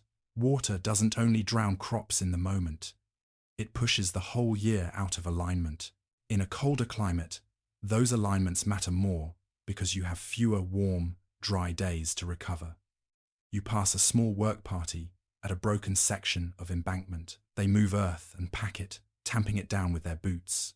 Someone hands around a jug, not a party, just a practical sharing of warmth and energy. There's a kind of muted fellowship in this work, born of necessity rather than sentiment. They speak in short phrases. They don't have the luxury of long conversation because the water is still rising. And yet, even here, you sense the steady ingenuity that keeps showing up in this story. People build higher, drain better, coordinate more tightly. They learn which fields flood first, which paths stay passable, which trees can be planted to stabilize soil, which ditches must be cleared before the first heavy rain. They repair the same spots year after year, as if the landscape has favorite weaknesses. By evening, the rain eases, and a thin ribbon of sunset appears pale, watery light that feels like a cautious apology. The fields are still soaked, the river still runs full, but the immediate threat has softened, and the village begins the quiet work of drying, mending, and counting losses. You stand at the edge of a ditch and watch water settle into slower movement. In its surface, you see the sky's dim reflection, and behind that, the deeper reflection of a whole era. Peasants surviving not only cold, but the way cold rearranges water, how it turns rain into rot, ice into danger, rivers into shifting roads, and the sea into a memory that never fully sleeps. You turn back toward the hearth, the smell of wet wool rising as people hang clothing to dry, and you carry one more understanding into the night. In the Little Ice Age, survival is not just enduring the bite of winter, it is also learning to live with water that will not behave, and building again and again small human boundaries against a landscape that keeps trying to redraw itself. The rain and swollen ditches of yesterday don't disappear, they simply change costumes. In the morning, the sky looks calmer, but the ground still holds water in its dark pockets, and the wind still has that wet edge that slips under your collar and refuses to be ignored. You've been learning, section by section, that survival is a chain: grain, fuel, commons, markets, parish relief, water management, and now you feel another hand close around that chain. War. It arrives the way hard weather does. Not always with a single dramatic moment, but with a steady worsening of normal life. One day, you hear that soldiers are moving on the main road. The next day you see unfamiliar boots in the mud. And then, before you quite understand how, the war is in your barn, in your bread, in your winter. You are in the 17th century now, where Europe, especially Central Europe, endures one of its most exhausting conflicts, the 30 Years' War, commonly dated 1618 to 1648. You don't need to be a diplomat to feel it. The war's causes and phases are complicated religious tensions in the Holy Roman Empire, political rivalries, shifting alliances. But for you, the peasant, the complexity condenses into simple impacts: requisition, billeting, disruption, fear. You walk along a lane and find the first sign, a notice nailed to a post, written in a hand that tries to sound official. It mentions contributions, the kind of forced payments or supplies demanded by armies to sustain themselves. It's a lesser-known word compared to battle, but it becomes far more familiar to you. Contributions can be demanded by whichever army is nearby: Imperial, Protestant, Catholic League, Swedish, French-aligned forces later, depending on where you are and what year it is. The uniform changes, the hunger doesn't. Soon after, you see them, a small troop of soldiers entering the village with the tired confidence of people who expect to be fed. Their horses look thin. Their coats are stained with travel. They are not all monsters, not all villains. They are men caught in a machine that eats wages and supplies. But the machine feeds on you anyway. A local official, maybe the village headman, maybe someone tied to the manor, meets them with a careful, practiced face. There is bargaining in the air, but it is bargaining with a knife on the table. The soldiers want free quarter housing, food, fuel, because marching armies require calories and shelter, especially in cold, wet seasons when roads turn to glue and fires are necessary just to keep moving. You watch as a household is told to clear a corner for 2 men and their gear. The family's eyes flicker toward the hearth. There is only so much warmth to go around. In the Little Ice Age, winter already makes fuel precious. War makes fuel contested. You step inside the crowded cottage and feel the new, awkward geometry of survival. A pot still simmers, but the ingredients are now divided among more mouths. Bread is cut thinner. A log that would have lasted the night is fed to the fire earlier because the soldiers complain of cold. No one says, out loud, what everyone knows. If you give too little, you risk punishment. If you give too much, you risk your children's winter. Outside, the village looks subtly changed. Gates are kept shut longer. Livestock are moved closer to home, or hidden if possible. People speak in half sentences. The market becomes risky, not only because of prices, but because roads are dangerous and goods can be taken. In some regions and periods, trade collapses locally. In others, it becomes more dependent on armed protection. And the weather sits on top of it all: muddy roads, slowing wagons, freezing nights, straining animals, wet summers, rotting fodder. You follow a wagon rut out of the village and notice how fields are being left less carefully tended. It's not laziness. It's that labor has been pulled away. Men conscripted, fled, injured, or dead. Families displaced. Time consumed by demands from passing forces. A farm is a rhythm, and war knocks the drum over. There are years when the war's shadow deepens into something like a long dusk. You hear older people mutter about how the good order of the land has been reversed. A harvest that might have been marginal in a colder decade becomes disastrous when soldiers take seed grain. That is one of the quiet catastrophes of war. Taking the present is bad. Taking the future is worse. Seed grain is tomorrow. When it is eaten or seized, the next year begins already wounded. You also hear about money behaving strangely, coins that feel lighter, prices that jump in bewildering steps. In parts of the Holy Roman Empire during the early 1622, a financial disruption, often called the Kipper und Wipper crisis, involves widespread debasement and currency chaos. feeding inflation and distrust. You don't need to master the details to feel its bite. The coin in your palm buys less, and the market becomes an unreliable translator between your labor and your bread. Historians still argue about how to weigh climate against politics and warfare in this era. Some scholars speak of a broader general crisis in the 17th century, where colder conditions, harvest failures, and social strain intersect with conflict and state pressures. Others caution that crisis can be too neat a label, and that wars and governance choices, taxation, requisitioning, the way armies are supplied often decide the scale of suffering more directly than temperature. Standing here, watching smoke drift low in damp air, while soldiers warm their hands at your fire, you can believe both. Climate stresses the system, and war chooses where the stress breaks. You walk beyond the village and find a roadside shrine or cross something old, now newly attended. People leave small tokens, not because they think a carved figure will plough a field, but because they need a place to set their fear down for a moment. You notice how faith and ritual intensify under pressure. Prayer becomes not just devotion but coping a way to keep the mind from spinning itself into exhaustion. As the war years roll onward, you hear names like distant thunder Gustavus Adolphus entering the German war in 1630, the shifting tides that follow, armies moving like weather fronts across regions. But the peasant's map is not made of capitals and treaties. It's made of which valley is safe, which town is burned, which road has patrols. You learn to read smoke on the horizon like a forecast. In winter, the war feels even heavier. Cold makes armies hungrier for shelter, and shelter is your house. Snow makes travel slower, so troops linger longer. If rivers freeze, crossings change, routes change, danger arrives from directions you didn't expect. The Little Ice Age doesn't just chill bodies. It rearranges strategy, and strategy rearranges your life. And still, people try to keep going with their usual quiet craft.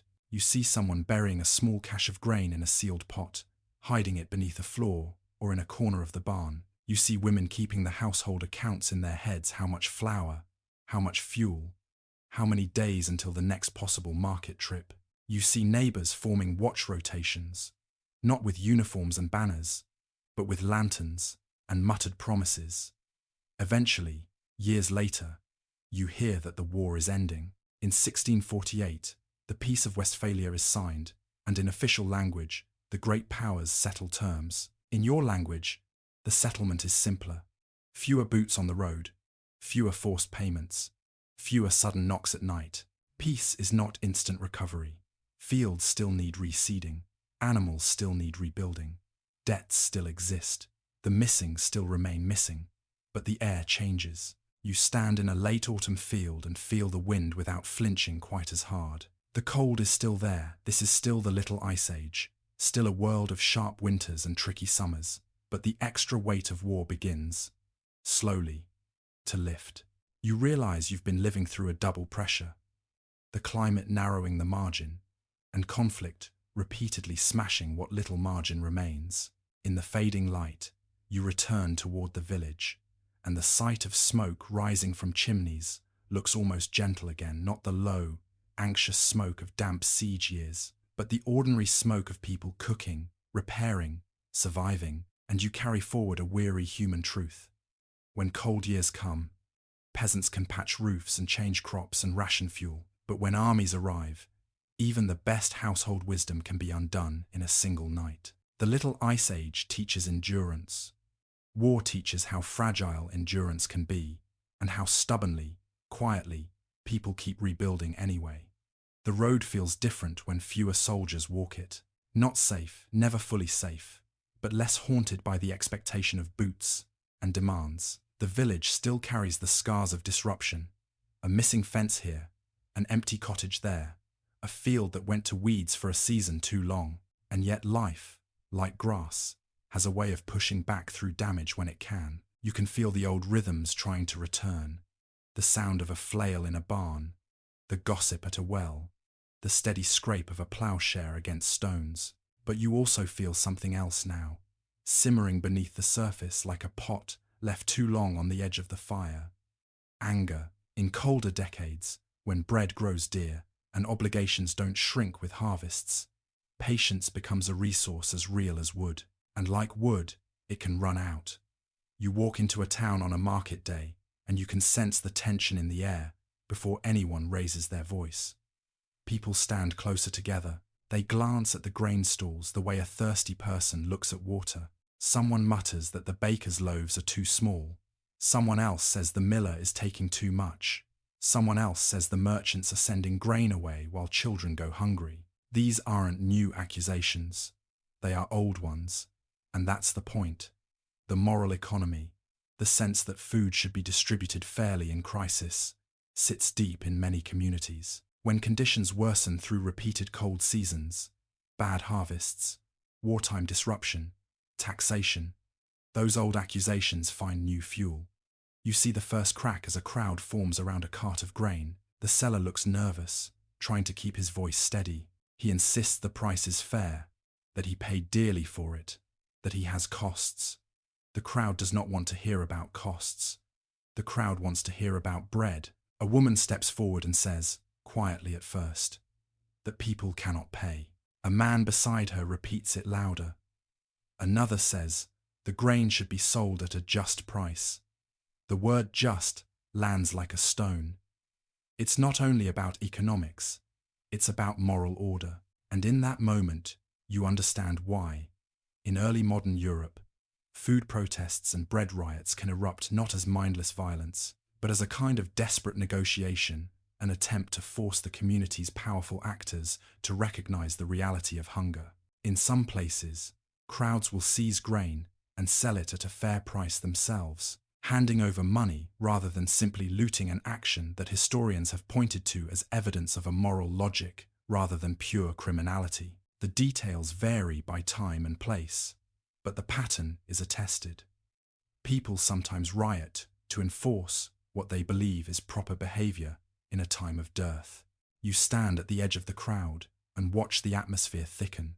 The seller calls for help. An official appears. For a moment, everyone holds their breath. Then someone reaches for a sack. The movement is quick, but not chaotic. Several hands lift the grain as if they've done this before, as if the rules of this unofficial court are understood. The seller protests. The crowd shouts back. Someone says, "Well, pay what we can." Someone else says, "We're not thieves. We're hungry." You feel the sharpness of it, without dwelling on anything graphic. The danger here isn't gore, it's escalation.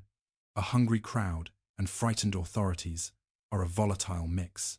Officials fear disorder. Ordinary people fear starvation. The line between protest and punishment is thin. In many early modern states, authorities respond to unrest with a combination of repression and policy. Sometimes they crack down hard to deter future riots. Sometimes they try to stabilize supplies by restricting exports, regulating prices, or purchasing grain. Sometimes they attempt to improve infrastructure or storage. The responses are inconsistent and often late, and all of it unfolds against the backdrop of climate volatility. Another cold spring, another wet summer, another winter that arrives early and stays too long. You move through the town and notice something telling. People are watching not only the grain seller, but the magistrate's face. They're reading him like they read the sky. Will he punish them? Will he relent? Will he open stores? Will he call soldiers? Governance, in this world, is a weather system of its own. A rumor passes through the crowd about taxes, about dues, about officials taking too much. Taxes and obligations don't feel abstract here. They feel like a hand reaching into your pantry. In many regions, peasants owe rents and dues to landlords, tithes to the church, and various taxes to the state or local authorities. In bad years, meeting those obligations can become impossible. The result can be debt, dispossession, and resentment that is not only hungry but political. You hear talk of revolt in the countryside, peasants refusing to pay, attacking symbols of authority, tearing down fences, demanding relief. Across early modern Europe, there are many uprisings and revolts for a range of reasons. Taxation, feudal burdens, religious tensions, war pressures, and often food scarcity. In France, for instance, The 17th century includes numerous rural disturbances, and later, in the 18th century, food crises become part of the prelude to revolutionary change. You don't jump ahead too far in your mind, but you feel the continuity. Hunger teaches people to question. The Little Ice Age doesn't cause revolt in a simple way. Historians are careful on this point. Political structures, state capacity, local grievances, and opportunity all matter. But climate shocks, bad harvests, high bread prices can act as sparks thrown onto dry social tinder. In that sense, the cold is not the author of unrest, but it can be an editor, underlining the parts of society that were already strained. As evening falls, you leave the town and walk along a hedge-lined lane. The air is calmer now, and the conflict you witnessed feels like a distant storm still rumbling, still capable of returning. You pass a farm where people are threshing, the steady beat of flails sounding like a slow drum. It's oddly soothing, this insistence on work, this belief that the grain you can produce yourself is safer than the grain you must buy. But not everyone has enough land to rely on their own harvest. Landless labourers, cottagers, those on the margin, these are the people most exposed to price spikes and scarcity. You think of how communities can fracture along these lines. The smallholder worries about seed and rent. The landless worker worries about wages and bread. Both worry, but in different weights. You pause near a fence and hear an older man say, with tired certainty, that the world has changed. He doesn't mean only the weather. He means the way authority feels closer, the way markets feel sharper, the way hunger seems to visit more often. He might be right, though historians still debate how much people of the time perceived long-term climate shifts versus simply experiencing a run of bad years. Either way, their experience is real. The cold decades feel like a tightening, and yet, the story doesn't end in riot smoke and clenched fists. You also see cooperation. You see communities organizing to petition for relief, to repair mills and roads, to share work, to enforce fairer measures locally. You see people protecting one another when possible, because survival often requires collective action as much as individual grit. As you return toward the village, the sky turns dark velvet, and a few stars appear small and steady, indifferent to human anger. The fires in cottages glow again, and the smell of stew drifts out. Modest, but real. You think of the crowd's hands lifting grain, not as a symbol of chaos, but as a symbol of a society insisting, in its desperate way, that people should not starve quietly. Historians still argue about whether these food riots and rural revolts were primarily conservative, trying to restore an older moral order, or proto-revolutionary, pointing toward modern ideas of rights and justice. Perhaps they are both. Perhaps they are simply human beings, cold and hungry, refusing to accept that the rules of the world must be written only by weather and wealth. You step into the night with that thought, and the wind brushes your cheek gently, like a reminder. The Little Ice Age is not only a climate story, it is also a story of social tension, of voices rising when bread becomes a question of dignity, and of communities learning slowly, painfully, how to demand survival as something more than a private struggle. The town's tension fades behind you, but it lingers in the mind the way a sharp smell clings to wool. You walk back into the countryside, and you notice, almost with relief, that the landscape still offers something steady, a patch of earth, a seed, the long patience of people who have to believe in the next season. After riots and arguments over grain, the story turns quietly, not with a trumpet, to the slow arrival of resilience in unexpected forms. Because peasants do not only endure, they also, when they can, change what they eat. You step into a small plot, near a cottage, where the soil looks recently turned. It's not a grand field, just a garden-sized space, and yet the care given to it feels intense. The plants here are practical greens, legumes, perhaps some roots, and among them, you begin to notice something that looks almost shy: the potato, or at least an early adoption of it, depending on region and decade. Potatoes come to Europe from the Americas in the 16th century, and their spread across the continent is uneven and slow. That's one of the important truths. They don't instantly sweep in like a miracle crop. In many places, people are cautious about them, uncertain how to use them, suspicious of new foods, or constrained by local conditions and custom. But over time, especially in parts of northern and central Europe, potatoes become a significant tool for survival because they can produce high yields in relatively small areas and can perform well in cooler, wetter conditions compared to some grains. You watch a peasant woman lift a plant carefully, revealing knobbly tubers in the soil like small, hidden moons. The gesture feels like uncovering treasure, and in a sense, it is. A household that can supplement grain with potatoes has a buffer. Not perfect, not immune to blight or frost or politics, but a buffer that can soften the edge of a bad harvest year. You also notice other changes creeping into diets and fields. In some regions, maize, corn spreads, especially in parts of southern Europe, though its adoption is again uneven and shaped by ecology and culture. In other areas, new fodder crops and rotations, turnips and clover, later in certain agricultural improvement contexts, help support livestock through winter, increasing manure and potentially raising grain yields over time. You keep your footsteps gentle around these details because the timing and geography matter, and broad generalizations can mislead. Still, the overall trend is historically grounded. Over the early modern centuries, European agriculture does not stand still, but the benefits are not evenly shared. You walk through a village where a larger farm has begun experimenting with different crops or rotations, while a land-poor household still relies on day labor and thin pottage. New crops can help, but access to land, seed, and knowledge shapes who can adopt them. A landlord might encourage certain changes to increase rent value. A peasant with a small plot might adopt a new crop because it is safer. A landless laborer might benefit only indirectly, if at all. The Little Ice Age teaches you again that resilience is never purely natural. It is structured. You pause near a small storage pit or cellar where vegetables are kept cool and dark. This is another quiet technology of survival. Storage.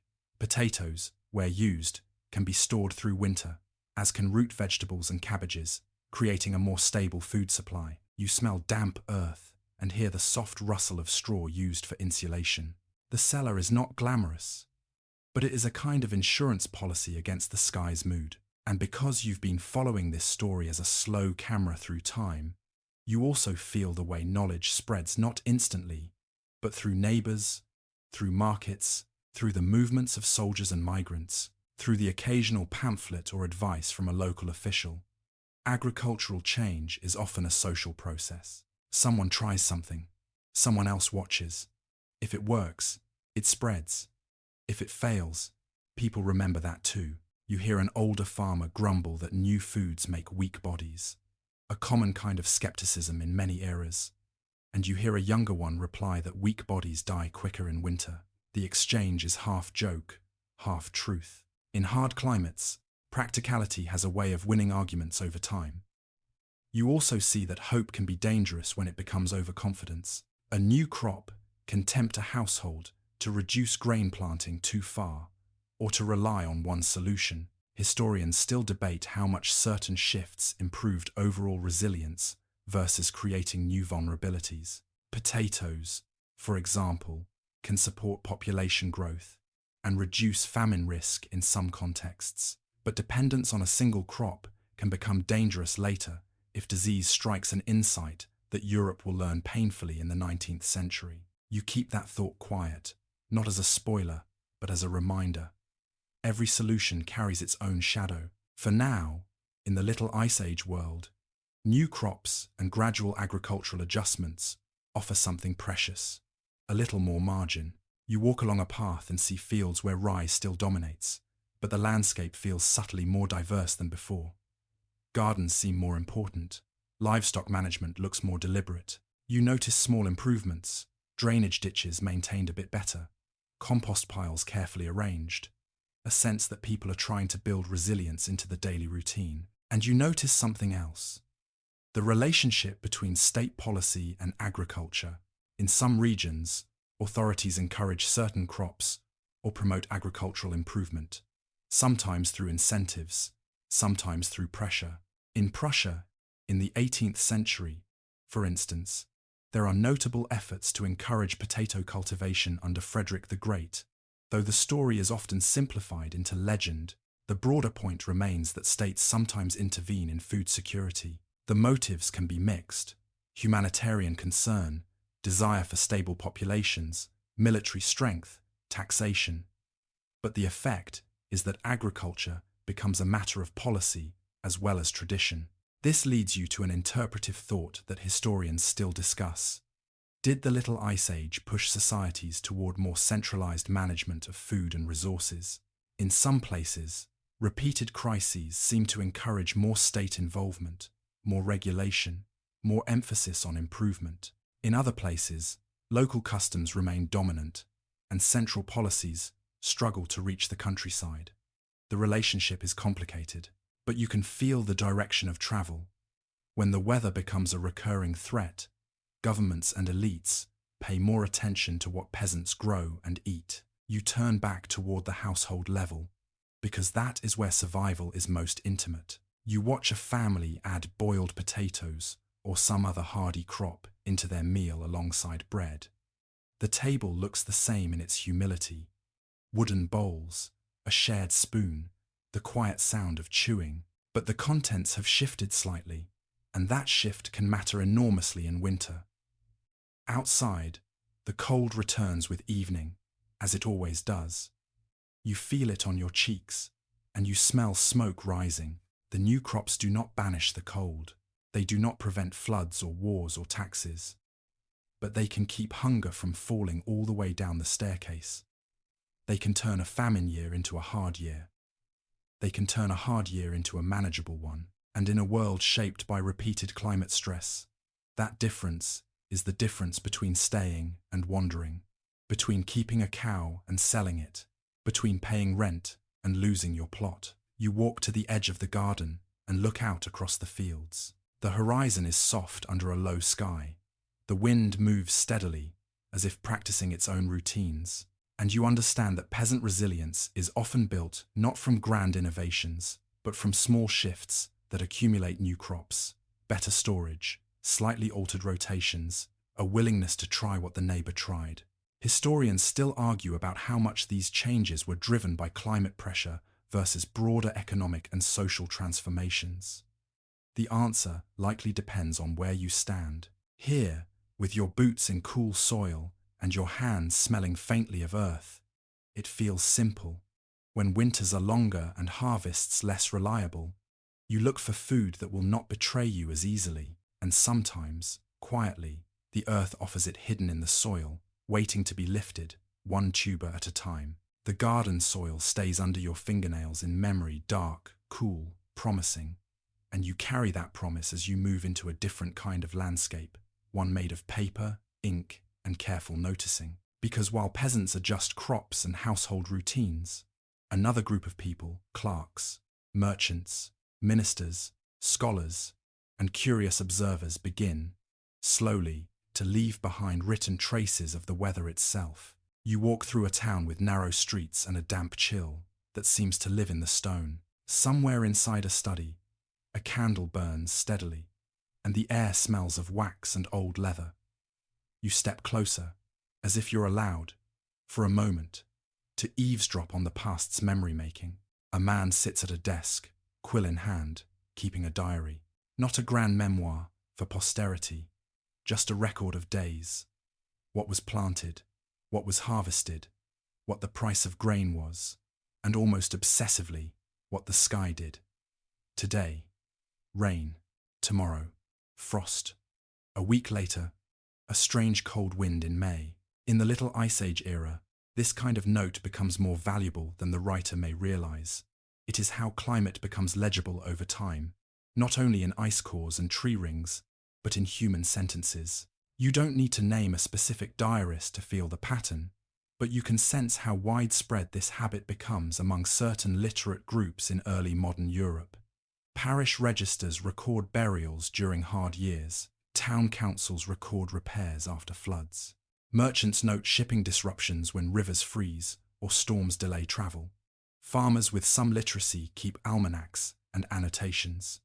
Each record is a small lantern, illuminating a fragment of weather history.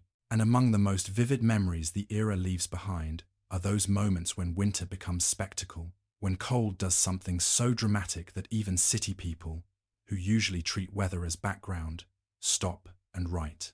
You think again of London and the Thames.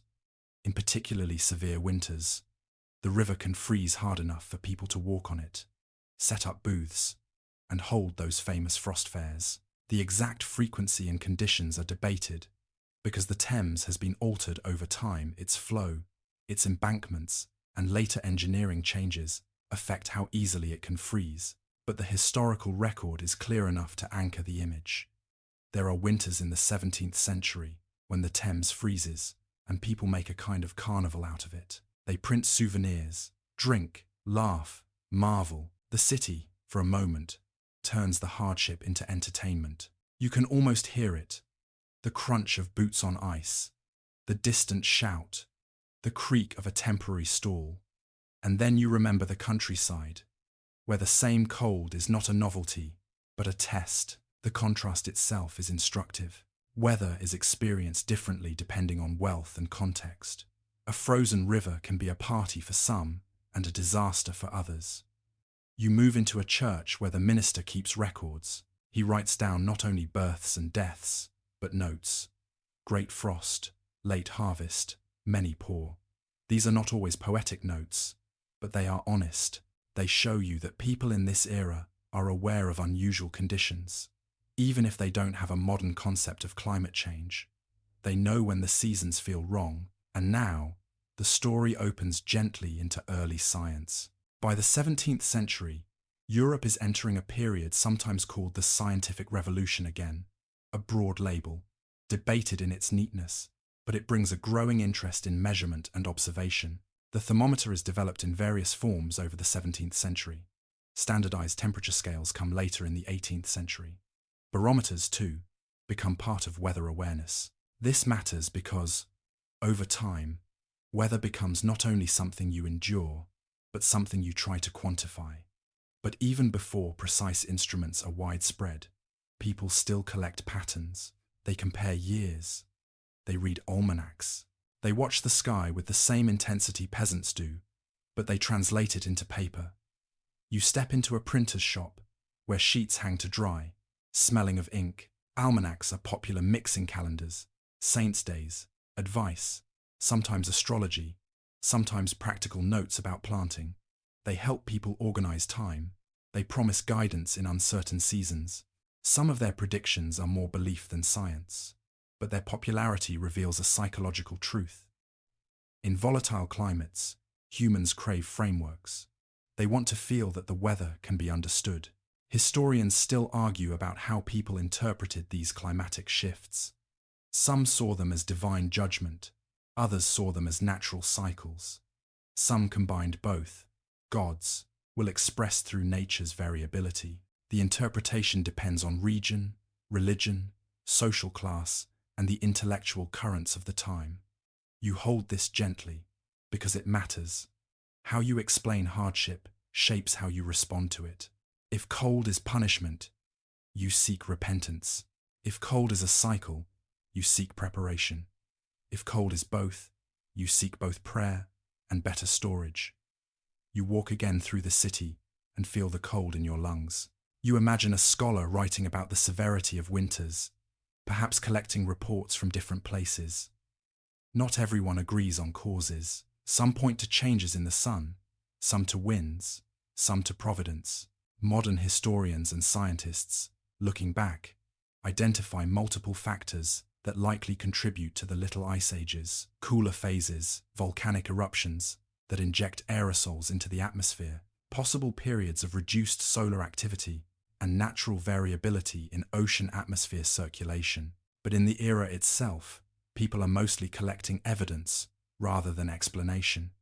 And that evidence becomes a kind of chorus. You think of how letters might carry weather news. The river froze early. The vines suffered. The harvest is late. Weather becomes part of information networks because it affects trade, food prices, and travel. In a world with fewer buffers, weather is news. You drift back to the countryside, where peasants might not read these diaries or pamphlets, but they still participate in the same observational culture through oral memory. Stories of the Great Frost are told by the hearth. Children learn to measure time by extreme events. The winter, the river froze. The year the hay rotted. The summer with no warmth. These are informal archives, spoken rather than written, but still powerful. And then you feel a softer, interpretive line rising inside you. Perhaps the Little Ice Age is not only a climate phenomenon, but a memory phenomenon. When conditions fluctuate more sharply, people remember. They organize their lives around those memories. They become, in a sense, historians of weather. Historians still debate how coherent the Little Ice Age is as a single period, and whether it's better described as a series of regional cold phases rather than a uniform European event. The very act of labeling it can flatten local realities, but labels are also useful. They let us speak about patterns that emerge across centuries, across diaries, across harvest records, across the printed souvenirs of a frost fair and the whispered recollections of a village. You step back from the desk with the quill. The candlelight flickers, and the ink on the page looks almost glossy. The writer's hand pauses for a moment, as if listening. Outside, the wind touches the window like a careful knock. The page receives the weather and holds it, and you realize peasants survived the Little Ice Age with practical adaptation, fuel, food, commons, markets, but they also survive it in memory, in record, in the cultural act of saying, this happened, this was hard, this winter was different. Those words, written or spoken, become part of how a society learns. As you leave the study, the street's cold returns. Your breath clouds in front of you, and you feel the centuries turning like pages. Somewhere, a bell rings. Somewhere, a river ices at the edges. Somewhere, a farmer looks at the sky and silently takes note. Hello, I'm delighted to assist you with our voice services. Choose a voice that resonates with you, and let's begin our creative audio journey together. A household that can eat from only one stream, only grain, only wages, only one plot has little room to breathe when the stream narrows. So in this colder, more unpredictable Europe, many people begin slowly, unevenly, to work beyond the farm. You walk through a village on a winter afternoon when the light is already fading, and you hear the soft, repetitive sound of spinning. It comes from multiple houses, as if the whole village has become an instrument. Inside, women and older children sit near the best light, fingers moving with practiced rhythm, drawing fibers into thread. The motion is hypnotic. Twist, pull, wind. You smell wool warmed by hands and smoke from the hearth, and you realize how perfectly this work fits the season. When the fields rest, the hands don't have to. In many parts of early modern Europe, rural households increasingly participate in textile production, spinning flax for linen, spinning wool for woolens, sometimes for their own use, often for sale through merchants who supply raw materials and buy finished yarn or cloth. This putting out system, or proto-industrial domestic industry, expands in various regions, though not uniformly. For some households, it's a lifeline, a way to earn cash when harvests are poor, a way to buy grain when prices rise, a way to pay rent without selling the cow. For other households, it can be a trap. Low pay, dependence on merchants, more work squeezed into already crowded days. Survival, in other words, can come with strings. You watch a father come home from day labor, hands rough, shoulders tired, and sit to mend a tool handle while his children card wool. This is not a sentimental tableau. It is a household strategy. They are turning time into money. They are turning winter nights into bread. You also see migration, small movements at first, like water finding a new path. A young man leaves for seasonal work, harvest labor in a richer region, timber work, building work in a town. A young woman enters service in a household with more resources, sending a bit of money back when she can. These patterns are historically common, long before the Little Ice Age, but climate stress can intensify them. When bad harvests recur, the push to seek wages elsewhere becomes stronger. You follow a small group walking along a road at dawn, bundles on their backs. They are not travelers by choice, not adventurers. They are people moving, because the local equation no longer balances. Too many mouths, too little grain, too little land, too many obligations. They aim for a market town where they might find work, or for a region rumoured to have better harvests, or for a city where the hungry can sometimes disappear into the crowd. You notice how movement itself is expensive. Every mile costs calories. Every night away from home costs risk.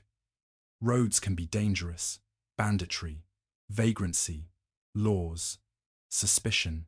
Authorities often fear wandering poor, and in many places there are legal measures designed to restrict mobility, especially for those seeking relief. Yet people move anyway, because the alternative is to stay and watch the pantry empty. You pass a hiring fair on a chill spring morning. Men and women stand with tools, in hand sickles, spades ready to sell their labour. Employers look them over as if choosing livestock. It's not always cruel. It's simply the hard logic of scarcity. Labourers compete for work, and wages can be depressed when too many people need jobs at once. In bad years, the labour market can tighten even as hunger grows. And still, there is work beyond farming that doesn't require leaving. You step into a cottage where someone is making small wooden items, spoons, bowls, simple household tools using local timber. In another, someone is brewing small beer or distilling in places where it's customary and permitted, though regulations can be strict. In another, someone repairs shoes, a cobbler working in winter when demand is steady and roads are wet. These crafts exist long before the Little Ice Age, but a colder, less reliable agricultural world can make such supplementary income more important. You hear, too, about a household taking in lodgers' extra bodies for extra coin, or about a woman selling small goods in town.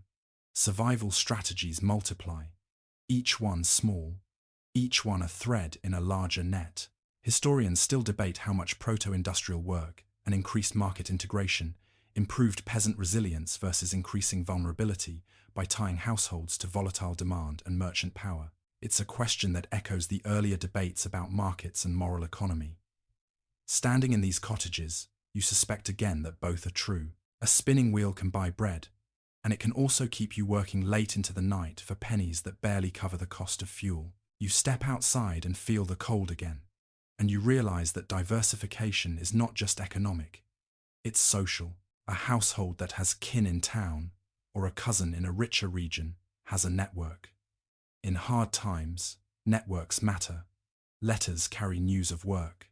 Travelers bring rumors of wages. A family might send one child away not only to reduce mouths at home, but to establish a foothold elsewhere. You also notice how gender and age shape survival options. Women's labor spinning, dairy work, market selling. Service becomes even more crucial when agriculture is stressed. Children's labor becomes more visible, often earlier than we would find comfortable today, because every household needs hands. Older people, if they cannot work, rely more on parish relief or family support. Each stage of life has its own exposure to the cold economy. By late afternoon, you walk along the edge of a town and hear the clang of a workshop iron on iron, a blacksmith shaping metal. Towns draw rural labour in hard years, but towns also face their own food vulnerabilities. Urban poverty can be severe during high grain prices. So movement is not a guaranteed solution, it's a gamble. And yet, for many, it is the only way to keep breathing. You return to the village at night and listen to the spinning again, the soft wheel hum mingling with the crackle of the hearth. The sound feels like resilience made audible. A village, in a sense, becomes a small factory of survival, producing not only food, but cloth, labour, services, and connections that stretch beyond the local soil. You hold an interpretive thought gently in your mind. Perhaps the Little Ice Age does not only test peasants, it nudges European society toward new forms of work and dependency. When climate makes farming more uncertain, people seek other anchors. Those anchors, wage labour, cottage industry, migration, reshape communities and families in subtle, lasting ways. Some historians emphasize the role of broader economic changes, growing markets, population shifts, state policies in driving these transformations, with climate as one factor among many. Others see repeated climatic shocks as an important pressure that accelerates diversification. The truth likely varies by region, and the humility of that uncertainty is part of honest history. As you lie down in the imagined cottage and listen to the last turns of the spinning wheel slow into silence, you understand the emotional weight of this kind of survival. It is not only hard work, it is a life lived in contingency, a life where plans must remain flexible, where leaving home can be an act of love, where winter nights are filled not only with cold, but with the steady, quiet industry of people turning whatever they can into the chance to see spring again. The last turn of the spinning wheel has barely settled into silence. When you feel it, the faint shift in the air that tells you a season is loosening its grip. It isn't a sudden warmth, it's subtler than that. The wind loses a little of its bite. The daylight lingers a few heartbeats longer at the edge of evening. Somewhere beyond the village, a stream that was tight with ice begins to speak again. Thin water, finding its path with a quiet, persistent song. You've walked through the little ice age by lantern light, through bread prices and muddy roads, through commons and parish ledgers, through floods, wars, and the uneasy rumble of riots. Now you arrive at the edges of easing, not as a triumphant finale, but as a slow exhale. Historians generally agree that the Little Ice Age is not a single block of constant cold. It is made of phases, with particularly chilly decades and somewhat milder intervals, varying by region. Over the 18th and into the 19th century, the broad climate story begins to tilt again, though not smoothly, and not everywhere at the same time. In the Alps, glaciers that had advanced during colder phases eventually begin, in many places, to retreat from their earlier positions as conditions change. In northern Europe, some of the most spectacular winter freeze events become less frequent. It's not that hardship vanishes far from it, but the long pattern that had shaped peasant life for generations begins to shift. You stand at the edge of a field, in a later year, still pre-modern in feel, still powered by muscle, animals, and fire, but you sense that the world is moving. Improvements in agriculture continue, unevenly. New crops and rotations, better drainage in some places, increasing commercialization in others. States become more involved in managing food supplies, sometimes learning from the chaos of past shortages, sometimes repeating the same mistakes with new paperwork. Markets expand, roads improve in places, canals are dug, and transport gradually becomes more reliable. These changes don't arrive as a rescue helicopter. They arrive like the slow replacement of a roof beam, one piece at a time. And yet, you don't let yourself tell a simple story of progress, because the Little Ice Age's lesson is not we suffered, then we solved it. It's more human than that. The lesson is that ordinary people built resilience out of what they had, and the costs were not evenly distributed. Some households survived by diversifying work. Others were pushed off the land. Some communities protected common rights. Others watched them vanish behind fences. Some regions recovered quickly after bad years. Others carried debt and hunger like a shadow for decades. Historians still argue about how strongly climate shocks shaped political and economic change. Did the repeated crises of the 17th and 18th centuries help drive stronger state systems of relief and regulation? Did they accelerate agricultural and economic transformation? Or were these changes already on the way, with climate simply adding turbulence? The debate remains because society is never shaped by a single cause. But you can feel one truth clearly. When the sky becomes less predictable, the structures beneath it are forced to reveal themselves: who has stores, who has rights, who has land, who has power. You walk through the village one more time, and you notice what remains after all those winters: practices, habits, and memories. The careful way someone banks a fire at night, the habit of keeping multiple food sources, garden, field, livestock, occasional market purchases, because relying on one is too dangerous. The community rules about gleaning and commons, even if contested, the way parish officials keep lists, and how those lists can be mercy or surveillance depending on the hand that holds the pen, the way people watch rivers and clouds, with a knowledge that is older than paper. Even the humour remains. Someone makes a small joke about how spring is like a relative who always arrives late and expects to be welcomed warmly anyway. Someone else laughs, and the laugh sounds tired but real. You realise that this, too, is survival, the ability to keep the mind from freezing even when the air does.